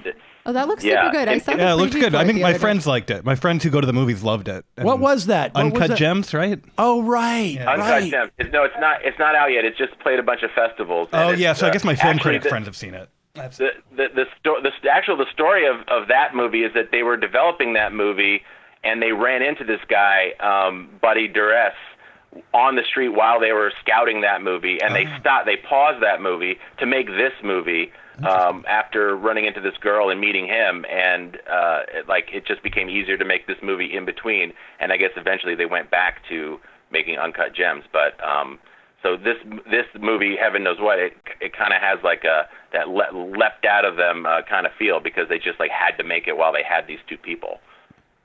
This feels like there's a lot more of that going on. Like I remember when Sondheim did that, right? When he was it Stephen Sondheim? Was that Who? Not Sondheim. The guy who musical director. No. The Soderbergh. Soderbergh. Remember Soderbergh did I can't remember what movie it was. Now, in between all the other movies he was doing, that was like... Well, yeah, he had that kind of one for the studios, one for myself thing for a while. Thinking about Bubble? No, I can't remember what it was. That was one. That was one of the smaller ones. There was one of my favorite movies of his is The Limey. That was with, I like that one. Karen Stamp. I can't remember what it was now, but yeah. Well, these guys, they're prolific. They don't just make two movies and call it quits. Excuse me? These guys make many movies, as many as they can, while they can. That's, did I say something? Or? I still got time, buddy. Still could come back. Still could come back for me. Well, if you need an editor, you know where to find me. Yeah, now you're gonna be priced out of my range, though. That's the problem. Folks, heaven knows what a great way to prepare yourself for the Gem movie about the gems. Yeah. I'll watch it before. Yeah. I'll watch it in preparation. I know that wasn't your point. All the Safdie brothers movies, I highly recommend. They've made about maybe a little less than half a dozen movies now, and they're all great. That's awesome. Well, film guy Matthew, thank you for taking time. When are you going to be done with this project you're working on? My pleasure. By the end of the year, we're gonna be totally done and out there sometime probably mid-December, end of December. I have to finish, and then they do the sound mix and the color correct and all. Are they applying for what would it be? I guess Sundance. Are they going to make the Sundance deadline for 2020 or what? We're aiming for Sundance. All the big ones. Isn't Tribeca, Toronto is right now though, Toronto. right? Toronto's now though, or soon. We're on top of it, Sam. Don't worry. We got it covered. Tribeca. Oh, well, my point is I want to time it so that when you're out at one of these festivals, we can actually talk to you there and get a sense of what's that would be awesome. Well, I will keep you posted. I mean, there's no guarantee. There's thousands of people who apply and only a couple dozen get in, but I would appreciate that, and I'll take you up on that when it happens. All right, very well. Matthew, film guy, ladies and gentlemen, always a pleasure. Thanks, guys. See you later. All right, folks, here's what we're going to do. We're going to go into the fun half, and then we'll have an hour to go over some more stuff, talk more, maybe a little bit about the campaign. We can talk about the really one of the big showdowns of the week, of the month, maybe of the year, where Donald Trump Jr. squares off with John McCain Jr. It's like Buckley and Vidal. Exactly. Wow. It's huge. It's pretty nuts. And we'll talk a little bit about the judiciary, which is now just sort of, Donald Trump could get out of office tomorrow, and the implications of what has happened to the judiciary will resonate well past his death. I'm assuming he's going to live a long, natural, healthy life, as befitting someone of his stature and ilk and whatnot. Thank you. What did I do with that? A lot of people say the first person to live to 150 has already been born. Transhumanist Donald Trump would be an incredible. You know, that would be. I'm just gonna merge. There was actually there was a precursor. Have you read Kurzweil? Guys at Google, that's a big brain. It's a singularity. It's a big brain. And it used to be you have to clear homeless people off the street with the police. Now you can do it with a delete button. It's an incredible future, folks. Hey, folks, before we go, remember, when you shop, when you bank, when you browse online, your personal information gets out there. Thankfully, Norton 360 with LifeLock is an all-in-one membership for your cyber safety. Now, no one can prevent all cybercrime or identity theft, but Norton 360 with LifeLock is a powerful ally to help protect you in today's connected world.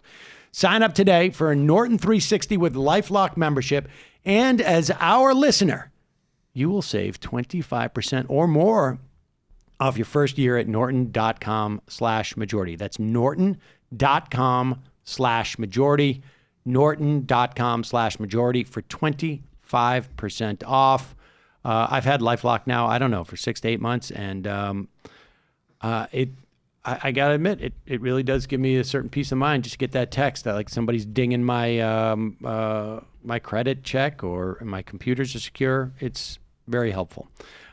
And a reminder, this show relies on the support of folks like you. When you become a member at jointhemajorityreport.com, not only do you get the free show commercial free, not only are you supporting the free show, we give you extra content every day. Yes, and so you get to go around saying that you're a Majority Report member. And you're also supporting those folks who can't afford a membership and who write me at majorityreporters@gmail.com, and then they wait and they wait and they wait, and then we hook them up with some type of deal for their membership. So jointhemajorityreport.com. Also, justcoffee.coop, fair trade coffee, tea, or chocolate. Use the coupon code MAJORITY, get 10% off. Today is Friday. Someday prior to today, during this week, was a Tuesday. Michael, what happened on that evening? I interviewed Adolph Reed Jr. and Abby Martin, and then Nando Vila came in for the postgame. We talked about Maradona and Fidel Castro, what's happening in Bolivia. Next week, instead of Tuesday, we have a Monday show because of logistics. And Richard Wolff is going to return. We're going to talk about the Soviet Union, the 18th Brumaire by Marx, and then Brumaire. Love the 18th Brumaire. It's great. Everybody does. And a lot of people have been speaking about quotable. it. Everyone says it's the best. It is Brumaire. actually highly quotable. That's actually probably why so many people are speaking about it, because you don't actually have to read it. No. And then Shahid Buttar, who I think his candidacy, I mean, there's a ton of progressives that we should support, challenging right-wing Democrats like Michaela Wilkes. But I think Nancy Pelosi makes, she really needs to be defeated, like even if that is like a 5% possibility. And it just so happens that Shahid is an extraordinary candidate, right? So he's actually going to be in studio for a little bit. We're going to talk about this new Tony Blair Global Initiative report on digital technology and how he would actually take on regulating the Silicon Valley economy. So patreon.com/TMBS, Michael Brooks Show on YouTube tonight, event at Yale. Get your tickets to the Philadelphia live show November 23rd and November 22nd, moderating a Jackman panel with Krystal Ball and Matt Karp. Jamie. This week on the Antifada, Sean is joined by two of his fellow building tradesmen, Billy O'Connor and John Torney, to do a little workers' inquiry on themselves. They discuss their own work histories and how they became radicalized through historical events, as well as their own experiences on the job. They poke holes in the J.D. Vance white working class mythos that sees cultural regression as the wellspring of Trumpism rather than material conditions. And lastly, they talk about the structures they've encountered in their particular unions and how the working class might overcome the provincialism and conservatism of business unionism. And that's out for free for everybody to listen to. Also, for our patrons, there is a premium offering today wherein Sean and Billy O'Connor talk a little bit more and share some stories about union organizing and getting your head chopped off and left in the swamp. Is Billy O'Connor a real name? It is. That's it is awesome. indeed. He needs his He own wasn't just like, podcast. yeah, I'm a working guy. So my name is Billy O'Connor. He's like such a good salt of the earth New Jersey Marxist. You love to see it. You do. That actually sounds great. Yeah. Literary hangover. Check out my Salem Witch Trials episode. We're doing a episode on the Restoration era female woman writer, first professional playwright as a woman in Britain, Afra Ben, who was also a spy, and they were talking about her novel Orinoco, or The Royal Slave. How do you get a royal slave? We'll Gotta find keep a out. very close eye on female playwrights. Seems to be polar opposites. A lot of them are spies. Feels like it's the truth. Gotta All be right, real folks. careful. See you in the fun half. Alex is going to stick with us. Mm-hmm.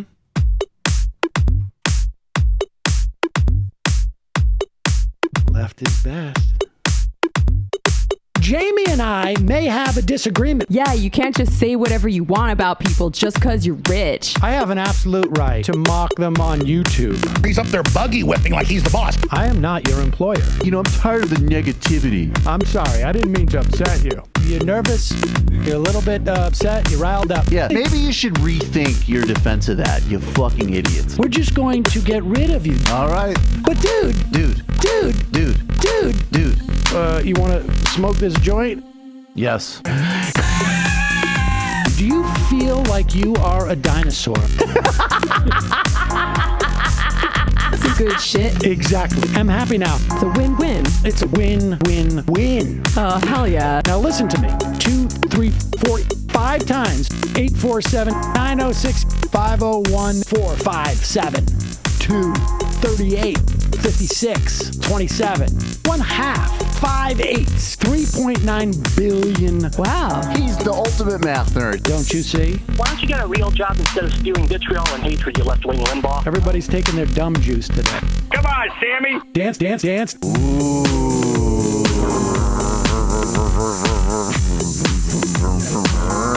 Rand Paul. I had my first post-coital scene with a woman. I'm hoping to add more moves to my repertoire. All I have is the dip and the swirl. Fine, we can double dip. Yes, this is a perfect moment. No. Wait, what? You make under $1 million a year. You're scum. You're nothing. Excuse me? Fuck you, you fucking liberal elite. I think you belong in jail. Thank you for saying that, Sam. You're a horrible, despicable person. All right, gonna take a quick break.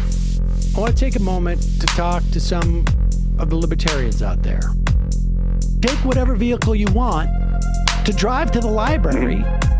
What you're talking about is jibber jabber. Classic. I'm feeling more chill already. Good. Donald Trump can kiss all of our asses.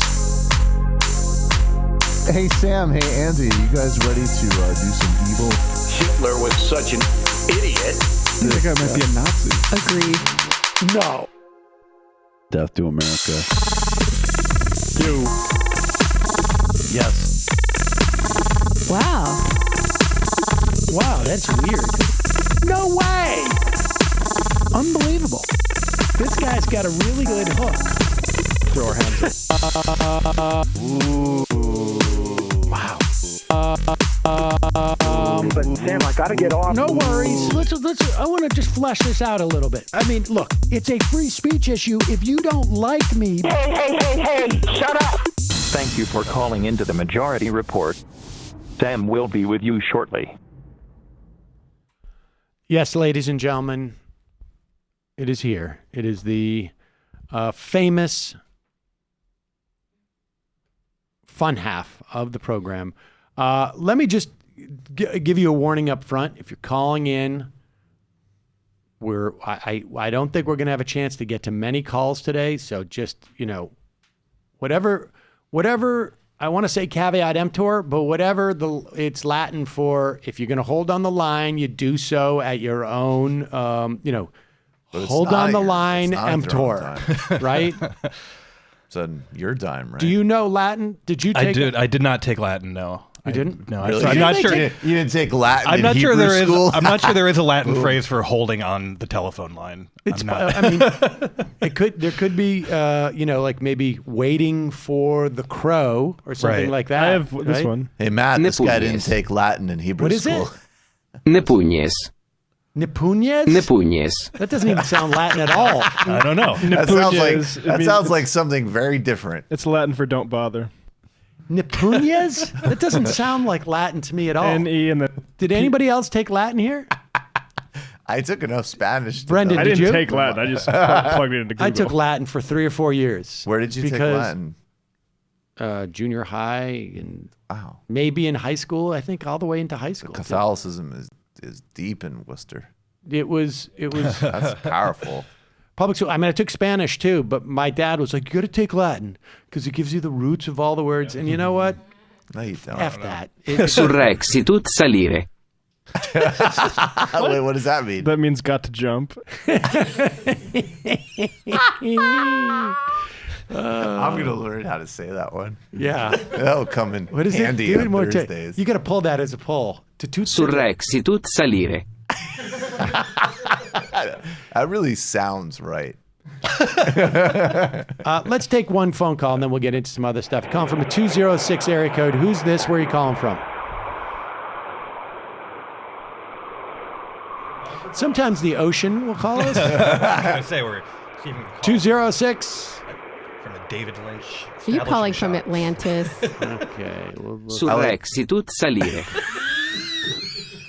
Calling from a 919 area code. Who's this? Hey, this is Matthew. Matthew, where are you calling from? I'm calling from Raleigh, North Carolina. What's on your mind, Matthew?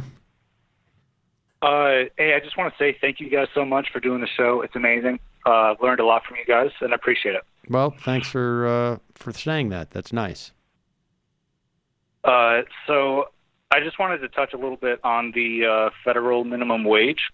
Okay. If you guys want to get into that on Friday. Sure. So I just did the math, and it's basically $7.25 an hour federal minimum wage, right? And then we've got companies employing people at federal minimum wage across the country. And if you work it out at 40 hours a week, it's basically $882 over the course of the four weeks in a month. Okay. After the 23% tax. Okay. And then the average cost of a one-bedroom, one-bathroom apartment in the United States is around $1,216. So I think you see how this is adding up already. Mm-hmm. But I think that this is just basically a whole work of the owner class basically just forcing us to work for nothing and appreciate it. And I think that we need to kind of look back over some of the labor acts and rights that we have for the labor or people, I guess. I mean, yeah. I mean, I think, $15 minimum wage seems to me, frankly, I think then there should be pressure in specific places around the country, sometimes cities, sometimes states, where that goes up from there. Did you see Rashida came out for, I think, 20 or 21? Yeah. If we were to follow where, inflation and productivity, that's where we would be from like 1968. Yeah. If the trajectory was not, was allowed to sort of follow on the same path. And, I think there is an argument that in maybe parts of North Carolina, the minimum wage shouldn't be the same as it is in New York City. I think in New York City, it should probably be higher than it is in North Carolina. Yeah. And but I think the baseline should be at least $15 everywhere. Mm-hmm. And then from there, it should be pushed up. And you could do that on a federal level. You could say the minimum wage is going to be $15 an hour. However, if median income or you can peg it to median income or even rent, exactly, or housing costs are X, then it must be X times 2, or over the course of if you work a 40-hour work week or something to that effect. I mean, and pair that with rent controls too. Otherwise, it's just going to get sucked up like the UBI. Yeah, I think that's... there needs to be national rent control. I agree with that. The homeowners hate rent control, though. You know that. They don't want that to happen. That's right. You got to try. And I mean, I also think things like encouraging labor and worker-owned enterprises is going to be a more durable solution. I appreciate the phone call. I mean, you know, the opportunity that Donald Trump offers, you know, I think, and we see it being taken advantage of in some areas and less so in others. But just as an analogy, like we heard Levin talk about the whistleblower being, not really a genuine whistleblower because everybody in the establishment is for him except for the president and the White House. And like that part of like the non-establishment, but really when we talk about establishment, I mean, it's really, the issue isn't that they've been there for a long time. It's that they have an inordinate amount of power. Mm-hmm. And there are other inordinate centers of power. Plutocrats, and obviously the president is one of those centers of power. But this is an opportunity, and it should be used by people on the left, or really whomever on the left, to say, this is why we need better whistleblower protections. Even if this whistleblower is not, this is how you get reform. You leverage it at a time when you have, unfortunately it cuts the other way too. Because we allowed a lot of bad things to sort of grow under Obama because everybody had trust in Obama. Not everybody, but broadly speaking, a lot of those on the left who were concerned about spying under the Bush administration forgot about it during the Obama administration. Well, you got to do the opposite here, which is use the fact that Donald Trump is so hated by sort of the mainstream, as it were, to leverage reform. You got to make an institute, but that's why, and this is really tricky with the Trump stuff, but I think what happened under Bush, in my reading of it, you'd know better, is it was a presidential critique versus an institutional critique in a way. So people could kind of pivot. Well, no, the transition of first and foremost, I trust Obama, not Bush, and then somehow there wasn't a broader structural lesson about the CIA or about other aspects of the defense and intelligence apparatus. Well, the problem here is that Democrats, speaking of people actually in Washington who are elected as Democrats, don't actually have any. They don't have a problem. And with a lot CIA, of the voters don't either. Yeah. I mean, and I think that is a But actually, big the problem. minimum wage is actually I think this is a good example of what you're talking about, with the minimum wage in particular. Because you look at what happened in New York State, where basically, I think because of the political climate created by Donald Trump, Democrats almost accidentally and against the wishes of the Democratic governor took the state Senate. And then they were able to pass, a bunch of things that Andrew Cuomo didn't even necessarily want them to, but that he had wanted to sort of tie himself to before. Best rent laws in years. I think Trump contributed to that to a certain extent. I also think that Zephyr Teacher, this was headed in that direction. Oh, totally. Anyways, Prior it was going that way. And Cynthia Nixon, I think this time. Yeah. And I think it was in the Zephyr Teacher election where I think people, I became aware of the IDW. Yeah. And I think it got much broader awareness because of Cynthia Nixon. Because she used her sort of... Talk about one of the most unsung heroes of what we're seeing in New York. She used her campaign. There was a lot of people had a lot of issues with her campaign that were problematic. She used her campaign, and even more so it looks in retrospect, to focus on some very key things. She brought the issue of the subways and where to sort of where the anger should be pointed. Yeah. In a way that nobody else had. Yeah. And she did that with the IDW as well. And the IDW. IDW. Sorry. The IDC. IDC. Sorry. Yeah. Which were they were the. If anyone listening doesn't know or remember, they were the elected. They were state senators elected as Democrats who caucused with Republicans to help Republicans keep the Senate majority. They're the intellectual dark Democrats. Yes. the problem is like most people don't pay that much attention to what their state senators do. Exactly. Like, that was who the entire knows who your state scam. senator That was the is? entire because the primary election is the only one that matters in a lot of these districts, and people knew the names of their state senator. And then when they got to Albany, they didn't know what they were doing in Albany. But so the Fight for 15, this is sort of the sad thing about it, is that when did Fight for 15 start? A few years ago, right? Yep. So it's actually, now we're getting 15 in New York. Like what's 15 plus inflation from 2 years ago? Right. No, they need to tag it, and maybe even a separate, like, if you work at Walmart or something, you make $50 an hour. Like, I mean, I think, no, seriously, I think there's certain, because the concern always comes up, and I think it can be addressed. Like, look, you own a little bodega, you're eligible for some subsidy or whatever. But actually, on the flip side, why not, if you work at a corporation like Walmart, why not say you're paying somebody who works there a middle-class wage, period. I mean, I don't see any argument. You for could not require doing that for corporations over a certain size. That's what I'm saying. Your Amazon, your Walmart, you have a certain level of assets where you're going to pay anybody who does any work for you a middle class income. All period, right, with full benefits. We got two clips here that are and then we can move into the sort of the fun stuff, the super fun stuff. Let's start with this one. This is the,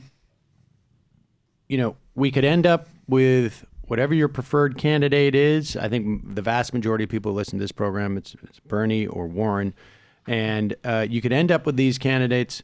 Not a lot of Delaney listeners, you don't think? No, a lot of. There's a lot of people who Bullock.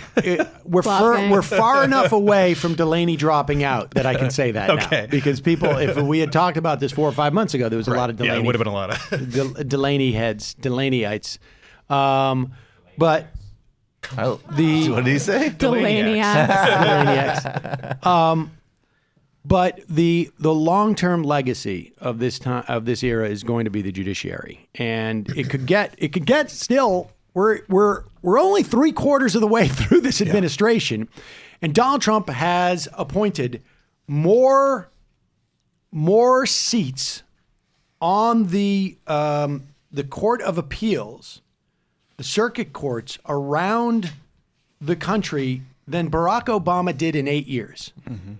Which is I got this. It is a function of the Obama administration not perceiving the importance of judges enough. Now, they were obstructed for at least 6 out of those 8 years, but they also were very bad about having judges in the pipeline. Yes. They just did not put enough emphasis on it, whereas there were people in the pipeline before Trump got elected. Yeah, I mean, remember, the Heritage Foundation brought him a list of 25 people who were there for the Supreme Court, but they brought him subsidiary lists too. Oh yeah, and the Obama people and the Democratic sort of machine or apparatus just never took it seriously. Now, I interviewed a guy. That? Like, don't you have to appoint the positions as they're open and need to be filled? They were just, open. Missing a bunch of judges. I mean, the question, Donald what is Trump up with came that? In. Was Donald Trump came in with about 100 and some odd open slots. Yes. There's a piece from 2011 by Alex called "What's Up with That?" And Brian Fallon, who was an Obama official, I can't remember what his position was, but he has started an organization which it's even more astounding because he was an Obama official, where they're calling for no corporate judges to be appointed by the next Democratic administration, which is awesome and hugely important. We're going to have him on the program eventually.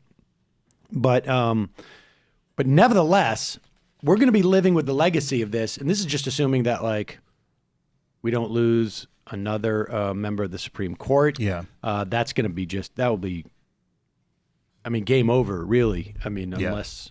Jesus Christ. And on the second U.S. Court of Appeals, that's in New York, Donald Trump has nominated a guy named Stephen Menashe. And Stephen Menashe will be the second person, I think, that he will have on the second U.S. Circuit Court, maybe the third. It will flip New York's Federal Court of Appeals to basically right-wingers versus non-right-wingers. Mm-hmm. And that means a lot of stuff coming out of New York, it's going to be problematic that are dealing with the federals, because more progressive legislation comes out of New York, and it will head into this Circuit of Appeals. They will rule in a way that is consistent with the way that a right-wing Supreme Court would. These things will never get up there. It will cut down on the opportunity for conflict between two circuit courts, which means that less likely to get to the Supreme Court. Let's listen to a clip of Menashe. This guy, he's unlike several other Trump nominees, gets a well-qualified rating from the ABA. We're actually, it's the first time we're having like circuit court judges who are like completely unqualified getting passed in there. I blogged about the law regularly. Initially, Susan Collins came out against his confirmation in October because of past writings and evasive behavior. Republican John Kennedy also appeared to be leaning against Menashe, although he has supported the nominee in the committee yesterday. Let's listen to a clip, and then I'll read you some of his greatest hits. You laud Christian students at Ohio State University for convincing the university to change its non-discrimination policy to allow the Christian legal society to prevent gays from becoming officers. Pause it. We should say, let's go back to this. Menashe, I should also tell you, was the acting general counsel, because there's no actual positions that people have in this administration. He was the acting general counsel for Betsy DeVos at the Department of Education. Now, maybe Betsy DeVos has no idea what she's doing. Maybe everyone around there has no idea what she's doing. Or maybe this guy is as revanchist and theocratic as Betsy DeVos is. Yeah. Students at Ohio State University for convincing the university to change its non-discrimination policy to allow the Christian legal society to prevent gays from becoming officers. Senator, I think what you're referring to is, again, an editorial that the New York Sun had written where the New York Sun wrote it, or you wrote it? Well, as the Senate questionnaire explains, I had, out of an abundance of caution, listed every editorial of the New York Sun in which I might have participated. But I think the letter you had received from the New York Sun to this committee explained that it was always a cooperative effort that developed a view of the paper. So it was not necessarily the view of any particular individual. But I will say that editorial, I think, did say that the Ohio State University policy that provided for accommodation of religious groups, that it had voluntarily adopted, the paper did say that that was a welcome development. And the welcome development was that gays could not serve as officers. I mean, I forget the details of the specific one, but it was that religious groups on campus, there was additional accommodation for those groups for sincerely held religious beliefs, including in the way that they gay govern people their could not serve as officers. That may have, like I said, I don't have a specific recollection of the policies, but that may have been what it was. He's a little slippery about that. He may have participated in it. He may have said this. He's not really sure. The newspaper said this. 2010, he had a law review article called Ethno-Nationalism and Liberal Democracy. This was published in the University of Pennsylvania Journal of International Law. The article argued that an Israeli law favoring Jewish immigrants fits within the framework of a, quote, liberal democracy because many countries impose, quote, ethnic preferences in immigration. He added, ethnic ties provide the groundwork for social trust and political solidarity, claiming that social scientists have found that diverse societies have lower social trust and less, quote, effective governing institutions. In college, I don't know how much he's disavowed this stuff. Menashe condemned Take Back the Night marches which course is when he did. women would go out with candlelight vigils to protest the fact that they can't walk home at night without a legitimate fear of being raped. He complained that, quote, campus gynocentrists unfairly accused, quote, the majority of male students with complicity in rape and sexual violence. In other words, guys are the victims here. Not all men. Because guys can't walk out at night without feeling like some women may be thinking that they are potential rapists. Yeah, whenever I am walking home at night, I'm always worried a woman will come out and accuse me of complicity in rape culture. So then how can I even... Right. That's why you have to stay at home or travel with a companion. Or we have to start retake back the night. Right, exactly. He asked why the Human Rights Campaign, quote, incessantly exploited the slaying of Matthew Shepard, but did not discuss murders committed by gay men. Interesting. When's someone going to talk about gay on gay crime, huh? That's exactly it. That's pretty amazing. He wrote that Brown University's Third World Transition Program for minority students was meant to, quote, fully indoctrinate them in a leftist multiculturalism. Like I say, he was the acting general counsel for Betsy DeVos. And this is just one of those, and look at the age of that guy. Yeah. I mean, what's he, in his 40s? 40 years of that lunatic sitting on the federal bench. And I am sure one of those guys, he's 40, right? So 40 years. He's definitely younger than he looks, that ghoul. And I'll tell you, if Donald Trump is reelected, there will be at least two. Yeah. He'll get at least two appointees. Yeah. And guys like that are going to be top on the list. So rather disturbing and important for people to understand the implications of the Supreme Court and just the federal judiciary in general. Yeah.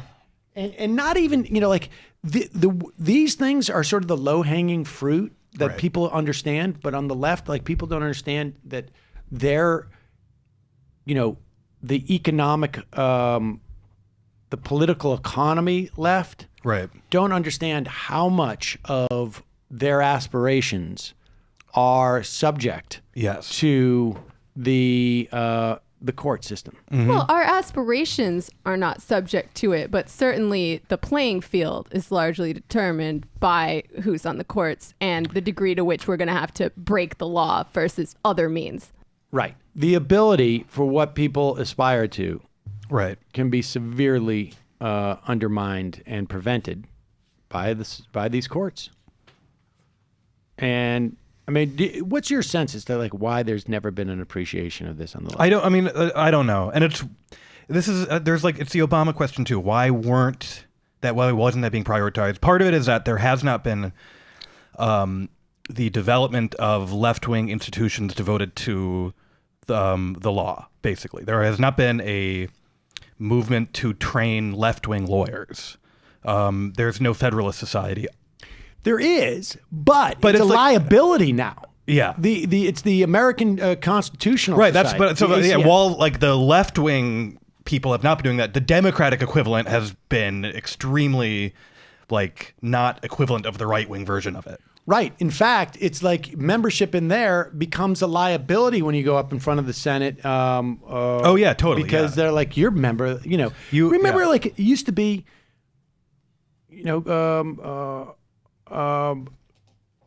What's her face on the court? Her name escapes me now. She was in the ACLU. Now, if you come from the ACLU, there's no way that you're going to get approved. It's nuts. It's weird that Democrats haven't done this more.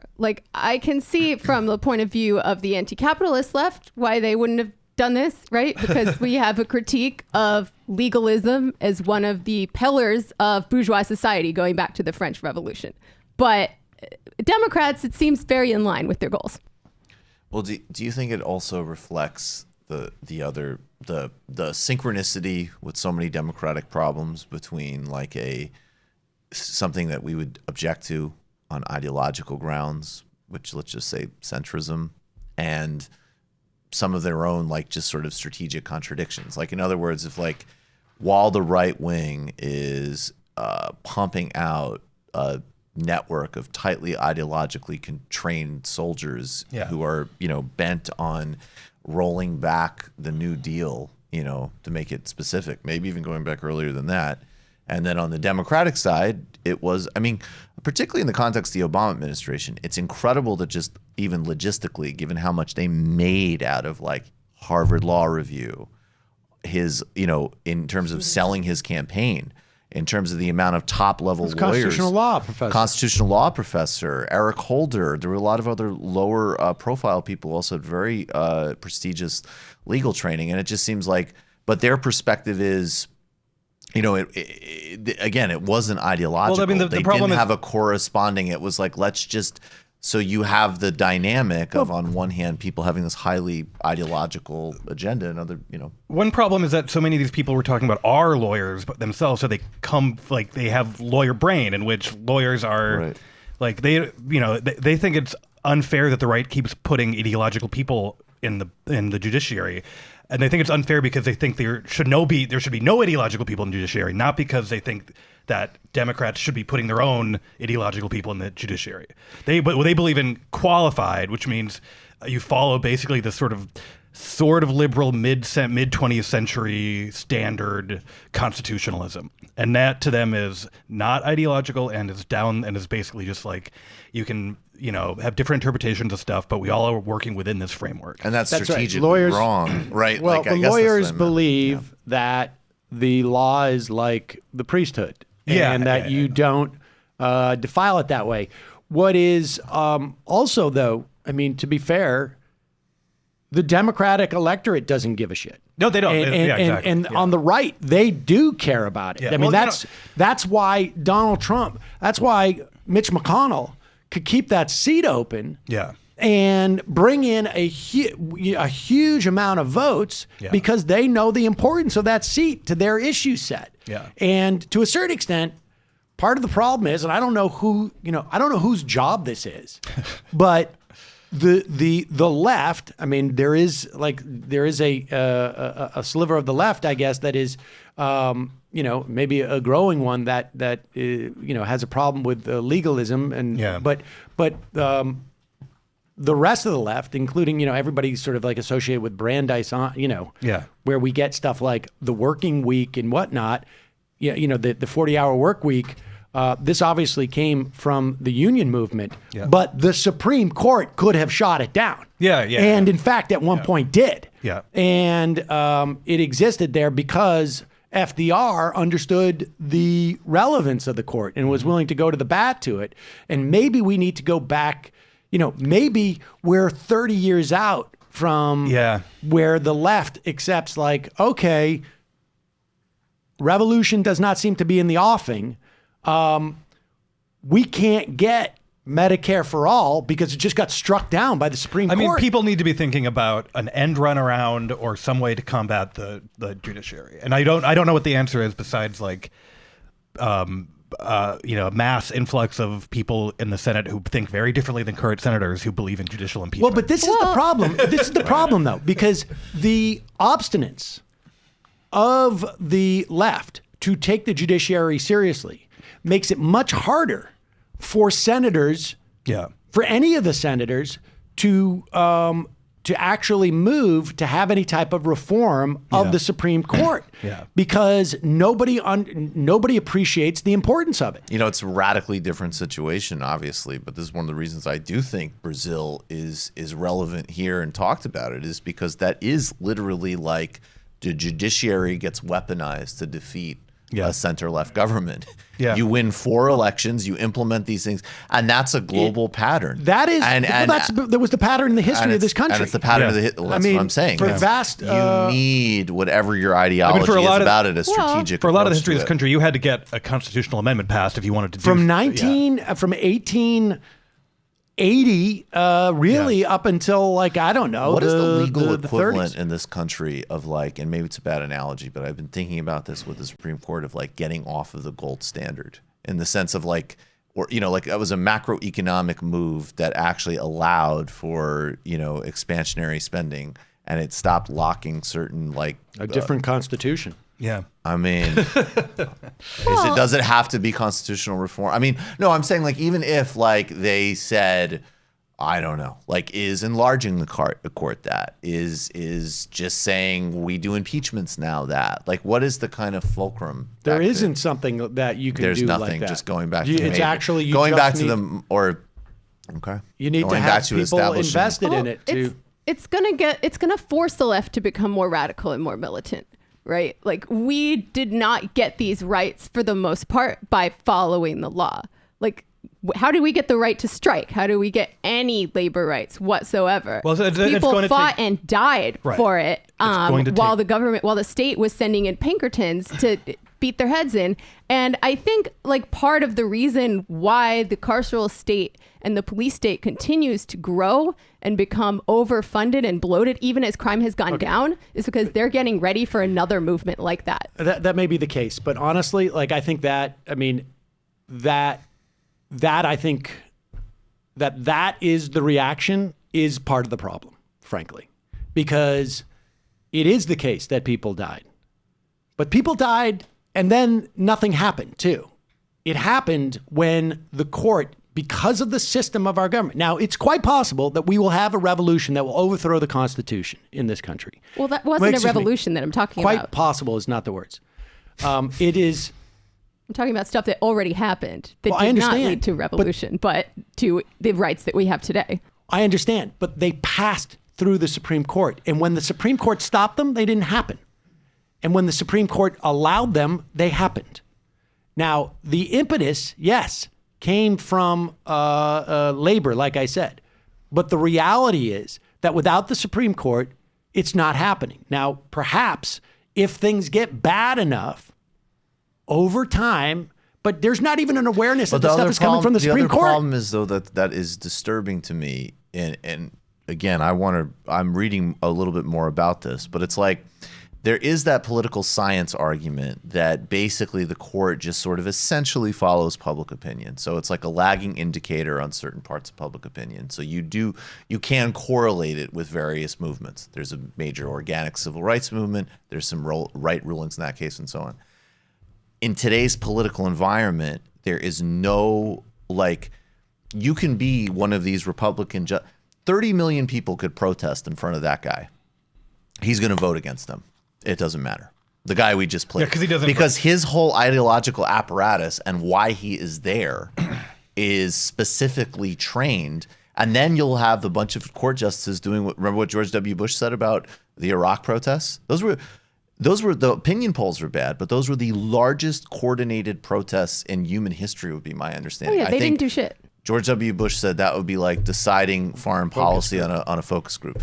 So I do think it is our obligation to figure out what is institutionally possible and the best roadmap to basically do the same thing that maybe we have done, supporting people on things like Bernie on things like Medicare for All, which is like, you guys need to get super aggressive and creative and we'll help. I don't have a better answer than that, but it seems to me that that's the only slight angle here. I mean, I'm not just talking about protests. I'm talking about the ability to shut the country down and business as usual. Like we saw what happened with the government shutdown when a relatively small number of workers were able to end it. Now, I realize the judiciary is somewhat more resistant to those kinds of activities. But, I mean, generally in history, we have seen these effects trickle up. And it takes a while for them to reach the judiciary. It takes longer than the other branches of government. But, I mean, it's not that hard to see how these kinds of movements could force. But they're here now to not let it trickle up. Like, that's what's scary about it. It's one thing for them to have, like, a conservatism. It's another for their whole entire purpose to be, even if it is trickling up, we're specifically here, we are here to enforce we're the corporate feudalism. The political, I mean, this is what is. I mean, what is going to change the conversation is the fact that there will no longer be even a sort of pretense of pretending to respect democratic norms. That's from where the we judiciary. need to get to. Right. That's so that.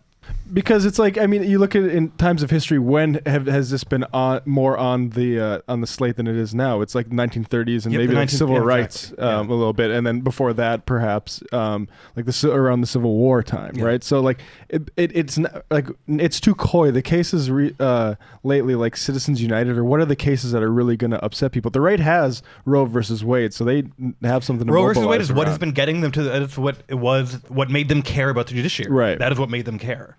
Well, I mean, That the sort of populist religious right, But the because the business right, strategy goes the business back to right the has known. Powell memo. I'm not saying that this is like my favorite course of action to have to take, but I am saying that we don't just need to lie down and die if the judiciary is conservative. We have other options, and we've seen that throughout history. Yeah, the most likely and obvious option is to have people understand the importance of the judiciary and attempt to provide the political power to either reform it or reshape it. Yeah.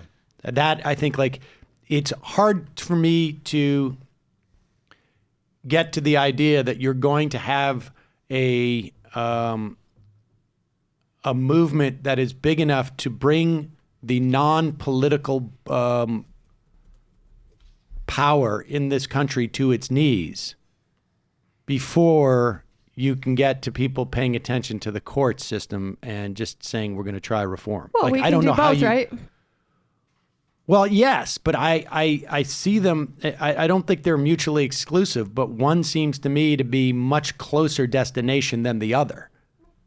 I mean, I guess we'll see. I guess we'll see how easy it is to pass reforms. We've seen the GOP obstruct any attempts. Well, that's my point, is it's not easy to pass reforms, but it's easier than trying to overthrow our constitutional system of government. That's not what I said. That's not what I recommended. Obviously, that is my long-term goal, but that's not what I was talking about. But what I mean, I don't understand. So there's a national wildcat strike. 100 million people go on strike. 50 million, 10 million would be enormous. They shut down the airports. Like I'm not sure that this can happen, but let's just stipulate that it can. We already shut down the airports. Right. Well, okay. Why does Menashe give a shit? Because these decisions aren't made in a vacuum, and we have seen in the past the judiciary be subject to movements and pressure and actions on the ground. You really think that a judge wouldn't feel pressured by the guy who appointed him if he was like, "Oh, hey, everything's fucked if you don't if you don't change your mind"? Donald Trump is long gone. I'm talking about Menashe 15 years from now when, it's or even 4 years from now when it's President Sanders. It's like, I'm here. I serve the Constitution. You don't think the judges would feel an obligation to restore some sort of flow to the capitalist economy? No. I think what you would see, what's disturbing to me we're is going to fight this out. I think here's what I'm would going to win happen. because you can't touch me. I think if Sanders was president, it would be different. But what I could easily see happening if someone like Trump was president is we deploy some type of like quasi-martial law response, which is totally unconstitutional. Yeah. The judges sign off on it in a major new wave of anti-civil liberties. And then they come out and they say, here are some piddling reforms. And then, look, that's sort of like what's happening in Chile. And it's not, and there's a potential there. They might really have some radical change. They might also have, and already have had, horrific repression. That's right. If we could get one out of 17 people on the streets in the United States. And that number in the United States is, whatever the equivalent is definitely higher. I think maybe it was the first number you put out might be analogous. But I also am not sure that we have seen anything quite like this in this country. And, for 60 years, it was pretty durable. Jim Crow era and the Lochner era was pretty durable. Yeah. Maybe 50 years, 40 years. Yeah. I mean, it's you know, the way it's basically the way it's designed to work is to be a check on popular democracy. Yeah. Exactly. Yeah, the idea of the Supreme Court as this safeguard of minority rights or progressive legislation is very new and anomalous in its history, unfortunately. That we've had Ian Millhiser on this program many times, whose book is specifically about, you know, that they do the opposite of that. Yeah. Ian Millhiser's next book is about mass strikes. I'm joking. Maybe. I mean, my favorite resolution from the DSA convention this year, or one of my favorites, I had many favorites, was the mass strike for reproductive justice one, which isn't saying we can have a general strike right away. It's a long-term goal, but just the idea of connecting up these issues to one another and getting ready to defend our rights and defending the rights, right? Because in many places, abortion is already not accessible to people. And I think we need to be thinking along those lines in the future. I'm curious as to what happens when you have like a Medicare for all, right? Which is, I think 5 years after it's implemented will be very popular. But I think in the lead up to it will be, if it ever happens, it will be by the skin of its teeth. Yeah. Like the ACA, which was not that dramatic of a program. It, you know, I mean, it was for, you know, people on Medicaid, but just broadly speaking, in terms of the way it impacted people's lives.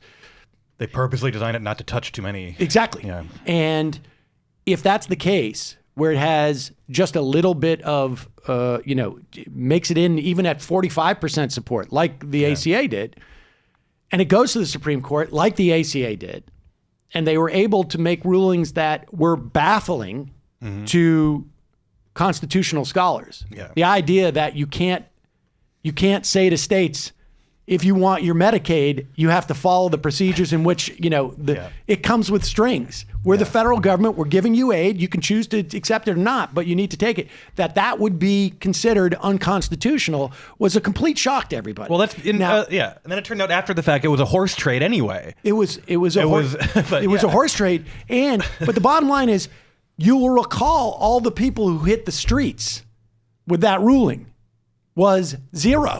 I do think it would be different in this place. I do think it would be different, but I think how many should factor that would in. have to come to the streets for you know, like, what are you May going I to do? say another advantage? There's only one presidential candidate who would actually get on national television and say, you should march in front of the Supreme Court. I agree. Yep. But nevertheless, it's very easy to imagine that if 4 million people can hit the streets in the country against war, that I don't know that you could mobilize that many when you have 45% you know, population in favor of a massive policy change to get out there. And then, like, okay, how many days do they have to be out there? Like, there's no. And then there'll also, by the way, be another huge AstroTurf Tea Party movement.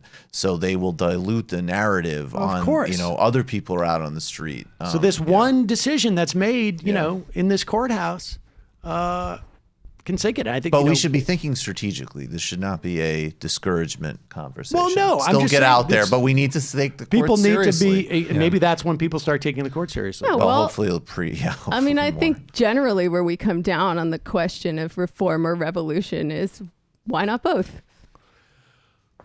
That's Porque fine. no los dos. I mean, we can travel in different lanes. No, they both have their unique challenges, shall we say? I think that the idea of revolution as an answer to the courts, what I think that does is it means that you can skip over a really thoughtful analysis of how the courts impact our society. That's porque that reason. So I'm not saying not to do that analysis. Okay. Let's go to, speaking of Medicare for all, people should be a little bit concerned about this because one or two time congressman, host of Morning Joe. What? Recording artist. Songwriter. Yes. Recording artist. The guy who you'll recall was so spot on in his assessment of Donald Trump. Like, he used to be in on the joke, and now he's not. Like, if you forget that this was one of the biggest cheerleaders of Donald Trump. Morning Joe thinks that the Democrats are making a big mistake and then let's just fill in the blank for today. To defend Obamacare, we don't need to end Obamacare. That is maybe an 80% issue in the Democratic Party. It also makes the most sense politically, makes the most sense economically. I just don't understand this lurch to the left that is going to have devastating political impact. I mean, if you live on Twitter. Pause it for 1 second.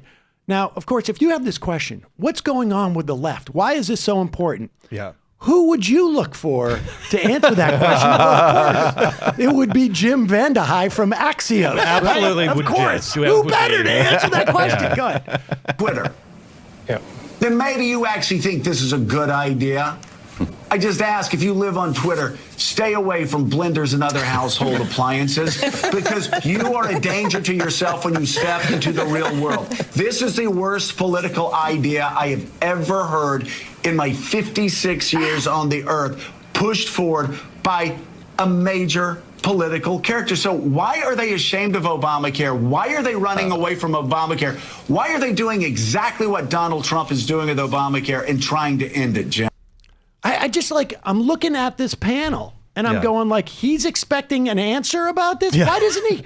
Why not invite somebody on who can literally who could answer his question? Answer.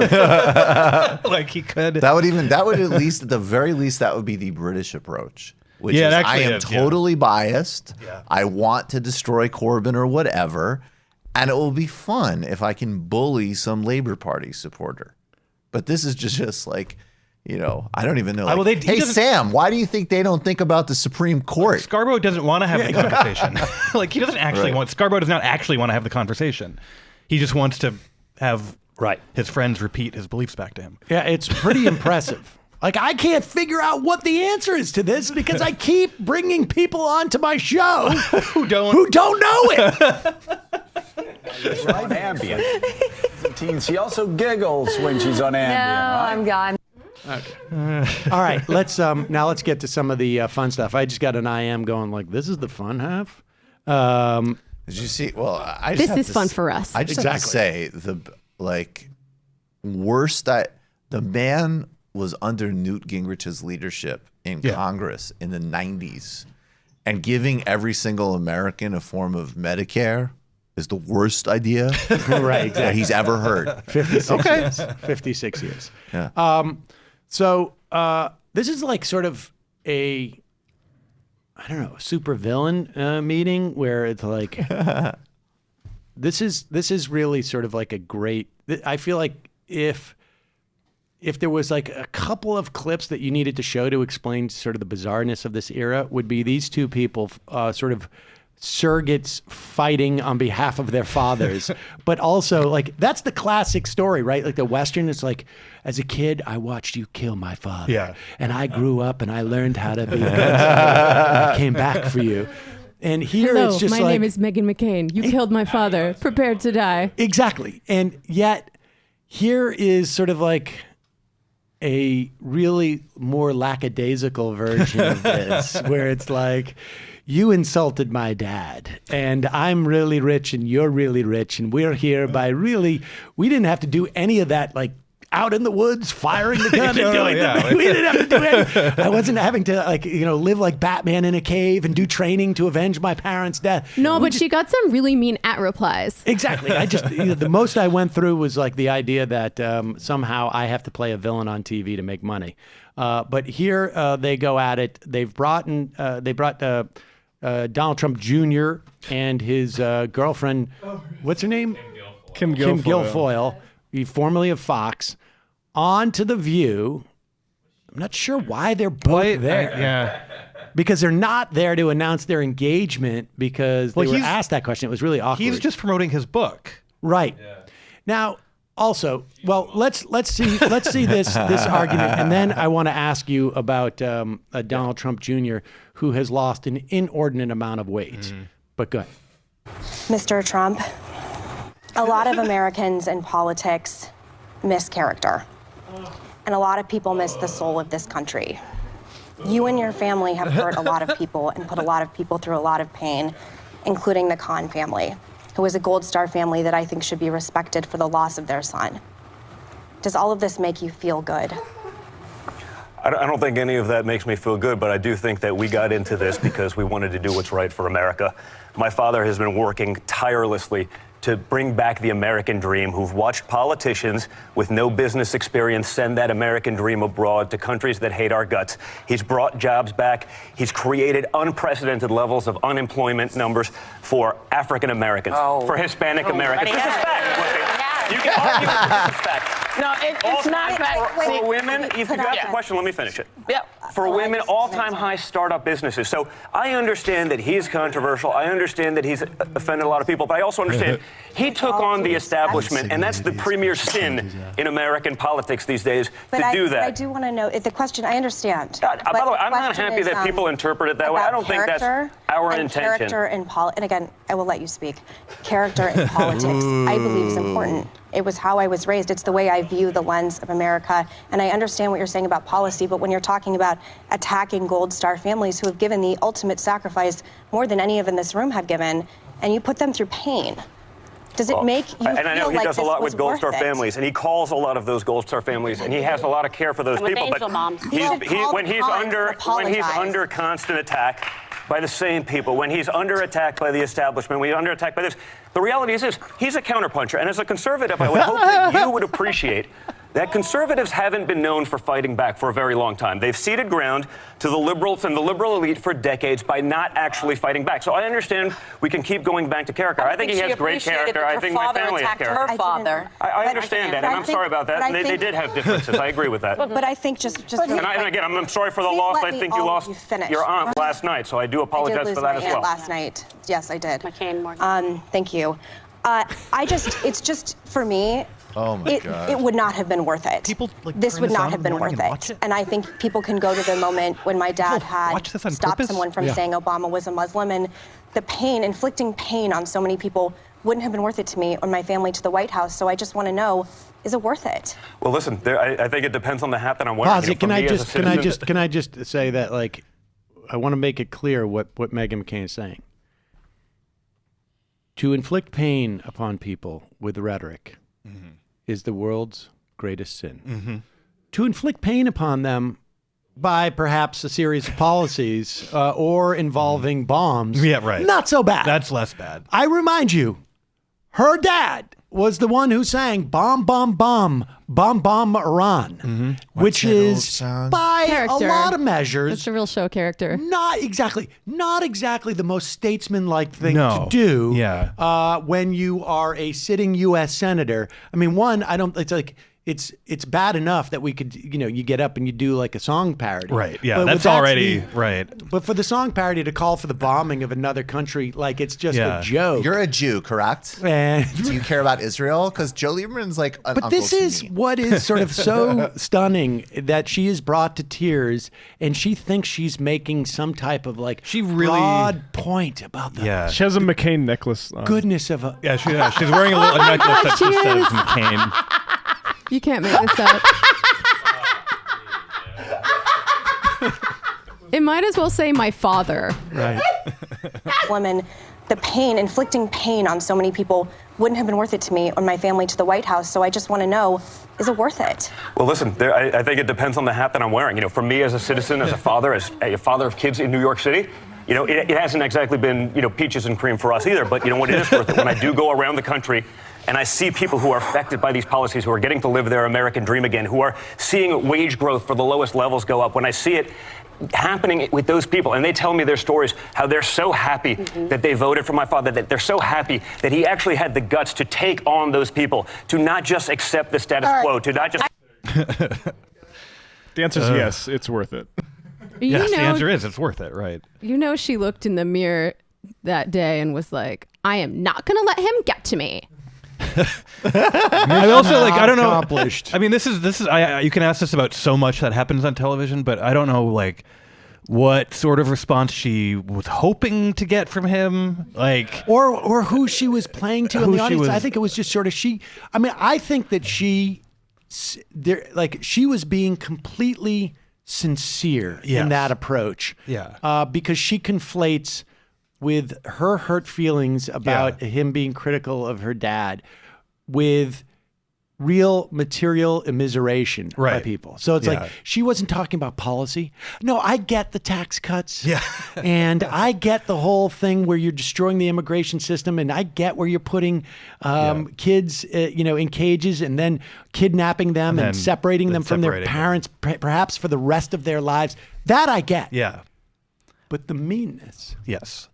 Towards exactly. my dad. It's like, let me just say that, I'm sorry and whatnot. It's not kind of peaches and being cream. you're sort of being a bitch, but my dad's helped a lot of bitches in terms of the job market. You do and not. other things and such. Let me just add, you do not get that sallow. Yeah. As we are seeing, like, whoa. Can I ask you a question? There's a reason why he's got that beard. There's a reason. Can I ask because you a I question? think if we saw how sallow his cheeks were, there would be people would start to have a conversation about like, what is this guy doing to lose this kind of weight? Right. Could I just? He's also just a weak-chinned man. Hold on one second. That's true. But there's more going on. You can start to see it now in the eyes. Yeah. Because that's him with makeup. That's him with makeup. Right, and I've seen this before, Yeah. where the eyes start to recede back in. I don't know what it is. I don't know what it is. Maybe he's got a health issue. Maybe he got into his dad's fen-fen. It's honestly. Stop taking my diet supplements. I hate. How could my dad be racist? I don't think it's fucking that. she's Puerto Rican. PR. Michael Jackson babysat me, and we are welcomed in the family. And I'm sorry, Megan, that your dad didn't cut it in the competition, but I don't mean to hurt your feelings. Lastly, here is the great Ben Shapiro. I can't quite figure out like what's going on with his set. Sometimes he seems to be in like his apartment or like a low budget private detective's office. I think it's just a home stream. This is pretty cool. I like this one. This set. But here he is, and let's see what Ben Shapiro is up to. The cool kids philosopher. New York Times. Is in fact sounding off on an issue where a lot of Democrats agree. They believe that American history is an unrepentant history of oppression and brutality and tribalism and cruelty, punctuated by moments of leftist glory, which then dissolve back into tribalism and cruelty. Right? That is the view of American history. It's why Beto O'Rourke has said that America was founded in 1619. I would also add, it's also the view of the vast majority of historians. I think. It's leftists. Or as he calls them, leftists. Yeah. Right. It's why Beto O'Rourke has said that America was founded in 1619, at the time that the first slaves arrived in pre-colonial America. That's his statement. It's the statement of the New York Times. The left wishes to rob America of its unity by robbing us of our common history. The fact is, our history has dark places. It has a dark underside. All of that's true, but it's part of that same stream. Right? It's inseparable. The bad stuff and the good stuff, it's all part of the same story. Just like in your family. You have relationships with members of your family. Those aren't always glorious, right? They're bad times. They're good times. But the fact is, what makes you a family is that shared history. But for the left, that's what means that we're not a family, is the fact that our history isn't shared. It's really just a history of consistent oppression by one group upon another group. Here's how I would help his analogy. Let's say we're a family, but one of us we lock in the closet, and we have celebrations like a family, and we're sitting at Thanksgiving, and I say, little Alex, go up and bring a slice of turkey and slide it under the door to your sister who's in the closet where we keep her. Yeah. And, we bring her water. And then the idea is that, we all grow up. I'm a little bit older now, but you're emancipated because you're over 18, you're 21, and your sister, she's now emancipated, and now we're going to let her out of the closet.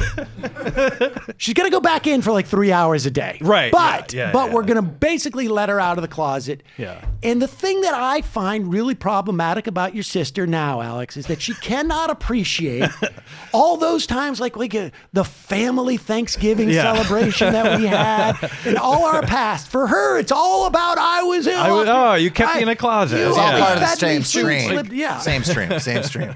That I think is probably more analogous, and he is complaining that child who was locked in the closet has grown up and has been emancipated from the closet and is now like still harping on it. Yeah. And also, like, my allowance is like $1 million and hers is like nothing. Well, first off, she had no allowance during all those years. Yeah, I've been saving mine. Yours. I've been investing mine in an IRA. When she's like, she had to do the chores for free. How come Alex's allowance is so much larger than mine? It's well, every year Alex got a raise. 10% of zero was zero. So you start at this number, and eventually, if Alex dies, you will overcome it.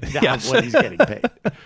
I mean, that's the real analogy. But even his attempt to sort of debunk what he calls leftism, what other people call history, sounded more or less like the same thing. Like we have bad times. Yeah, it was like, you can't call out bad things in history. It's not, history is not a series of bad things that are sometimes interrupted by good things. It's interchanging good things and bad things. That's right. Which I think most people would agree. Yeah. Don't criticize the bad things and how they still affect today, because good things in reality also happen. That's right.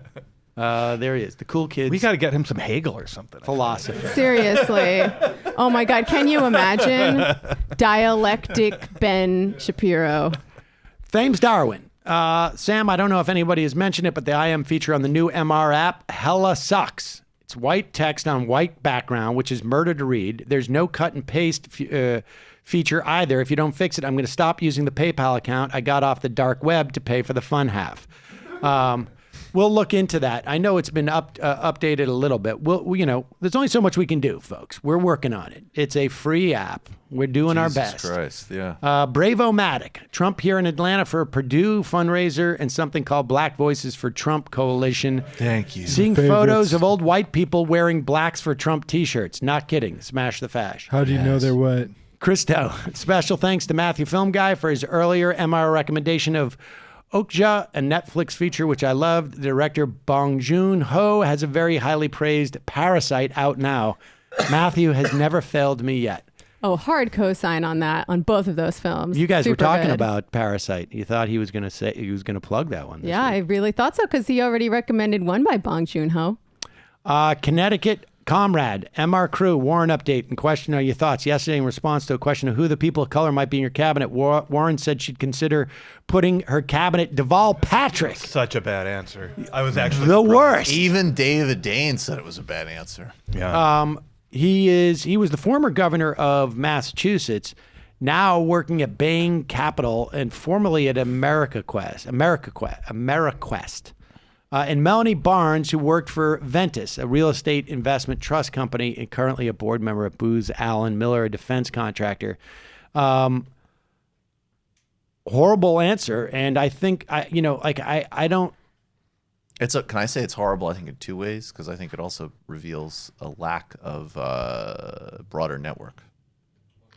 Like I think there's some degree of maybe not that many people. What I see it as a sop to the Obama camp. And a way of doing it that she also just figures it won't raise that many red flags among other people because people don't actually pay that much attention to that. Those Correct. It was interesting, because even, again, Zach Carter, another person I think has been more sympathetic to Warren than me, did a whole thread. I mean, I think the types of people that are paying attention right now. I honestly think it was an almost inexplicably bad answer, because if she thought she could get away with saying that, no one would notice. Like, even people who like her are like, don't do that. I don't like that. Yeah, that seems like it also seems to be weird timing to do this. Yes. Very weird timing to do it. Like I could see her doing this like in the general? In even as early as like March. Yeah. Right? You drop this in the middle of the race, if things have sort of settled a little bit in some fashion, or at least the trajectory is locked in, and you're looking for like some help from Obama world, maybe. I mean, that's the only thing I can imagine. Yeah. But let's put up this Michael Bloomberg logo. Oh, Jesus, man. love this. It's time. It's my Obama Now, I'll shot. tell you what are my first thoughts about this. Let's do this. We need to analyze this. Thank God that we have Alex Pareene here, who is, people don't realize, noted graphic designer. Yeah, it's true. I'm known for graphic design is my passion. First off, let's just start. We'll get into the text. Owning it together. Wow. But before we get there, what do you make of this Bloomberg 2020 graphic? I feel like someone has spilled the glasses you wear on New Year's Eve in Times Square. Like someone has dropped a pile of them onto Bloomberg's name. That's interesting. Okay, my first reaction is it looks like a sprawling octopus of sorts, which I think is probably not where Bloomberg wants to go. Yeah, I don't think he wants to trigger that sort of octopus. Clearly someone really wanted to take advantage of the fact that there are two O's in his name, but unfortunately the zeros are not next to each other in the year. That's right. Do you think it's also a way of saying only going to do this once, folks? Him coming in. It really is emphasizing the 2020 in some weird way. It's actually true because your campaign doesn't necessarily need to have the date so prominent in it. And I also appreciate that it forces you to look at it just like you just did right there, in the same way that you react to the entire idea of his candidacy, which is 20. Oh. What? Why am I doing that? Because you got to look at a 90-degree angle to see the 2020. Now, owning it together. And that's quite an interesting slogan for Bloomberg. What exactly does he mean by that? I would be happy to own what he owns together with him. Yes. Is he saying he's going to redistribute his wealth? I would love to own Bloomberg LC together with him. All right. We're going to do this. We're going to go around the room. You got to, in one sentence or another, what was it that the Howard Wolfsons, all the people getting the money, you can't say, imagine, risk the imagination of a new kind of whatever the Bill Butler, you have to go around and how would you pitch it? If I'm Bloomberg, how would you pitch it to me? Owning it together. Michael, start. How I would pitch owning it together. This is a great opportunity to reintroduce yourself. You are the actual man of the people. It's okay. I'm not convinced. Mayor Bloomberg, owning it is a common internet term for being extremely good at something. There we go. And as a highly competent person who wants to reach out to other highly competent people, it will appeal to them naturally. Okay. That was strong Jamie? contender. Oh, you kind of took mine. That's okay. I mean, there's been a lot of talk lately about collective ownership over people's work at companies, the means of production, whatever. And, I know that you don't actually believe in that, but taking up some of Bernie's language has helped all of the other candidates for the Democratic primary. So I think that you need to step up your game in that area. Matt. I would just observe that boomer is, you can say boomer with the letters in Bloomberg's name. I don't think he's a boomer. Okay, no? Bloomberg. I think he's in a different generation. I'm not sure. Is he? I'm not sure he's about that. He's in his 70s. Seems like a total boomer. And okay, I think the pitch was something like this. Americans all want to be you. They all want to be a billionaire. And you're telling them, risk the possibility of being like me. I'm going to, you're going to be in the VIP section with me, like Bloomberg. I really think that's a big part of it.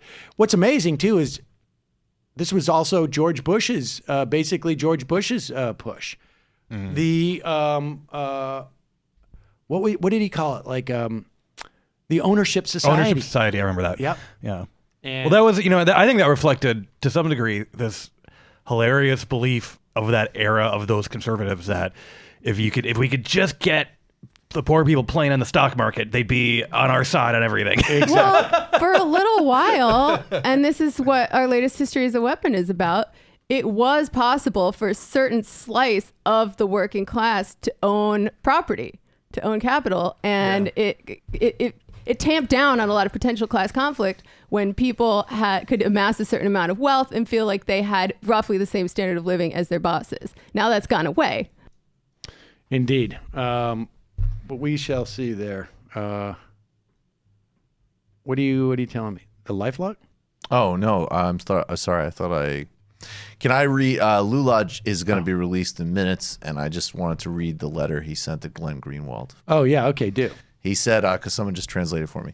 Dear friend Glenn, I was very proud to see you facing that disgusting figure of Brazil's rotten journalism. You're doing extraordinary service to Brazilian democracy, telling the truth that the press won't tell. Congratulations for existing. With all my solidarity. Big hug and huge admiration. Your friend Lula, small letters besides his signature. Not afraid to be happy. Wow. Lula's just like Trump in how he attacks a journalist he doesn't agree with. That is All right. We got 6 more IMs and then we're out of here. Meghan McCain's babysitter. How do we convince trade unions that their support in Sanders is materially worth the effort of reforming their longstanding welfare fund system of financing healthcare with private insurers? Difficult to sway them off of Team Biden, the fake ally of blue-collar interests. Lots of money already pooled for insurers to collect annually. I mean, I think like in the short term, he's got to just appeal to rank-and-file members on some level and hope that they will break with their You're not going to get leadership. And the rank-and-file members need to have an increased amount of democracy going on. But like also the leaders can't tell them who to vote for. So at the end of the day, maybe that matters more than endorsements. Sam could have been somebody. I just bought Who's the Caboose on Amazon. I can't wait to see how amazing you were in your short-lived attempt at acting. Well, that's not the only place you can see that short-lived attempt at acting. There were other places, but Fogwood Hall, the best movie out there right now, Bong Joon-ho's Parasite, crushing and humanistic. Yeah, we got to check that out. People love this movie. Henry So good. Kissinger's, is that on like in the big screen? Or It's in the theaters. Yeah, I saw it the other Can night. I see it on TV though? Not yet. I don't think. Henry Kissinger's vocal fry, barely intelligible. Hello, did you know the Nobel Peace Prize is announced each year in October? Past presidential winners include Jimmy Carter, Al Gore, and Barack Obama. Donald Trump was unable to clinch it this year. I wonder, do you think he could win it in 2020? Maybe he needs to visit Chile. In other news, my host is still alive. I'm not sure if I really get that. Dolink. Host is still alive. 3 p.m. campaign 2020. President Trump at Black Voices for Trump rally. President Trump delivers remarks at a Black Voices for Trump rally in Atlanta on C-SPAN. Oh, my God. A Square. White Sam, Voices for Trump meeting tomorrow. 11/3/2020 epic. Also for a Majority Report 10-year. We'll send some bubbly, celebrate either way, but more if the Mad King gets defeated. We realized the other day that the 10-year anniversary of this show is on Election Day 2020. Shit, really? Yeah, that's nuts, right? Wow. All right? All right. It will have been a good run of it. Yeah, exactly. That's when we light ourselves on fire. Saul Seder at Hanukkah. Daddy, I can't believe you got me a different globe for each of the 8 nights of Hanukkah. Next year, though, chocolate coins are enough. That's very sweet of you. Seattle Seattle Socialists want cutting into vote margin and likely to go ahead of Amazon-funded opponent later today. Is that true?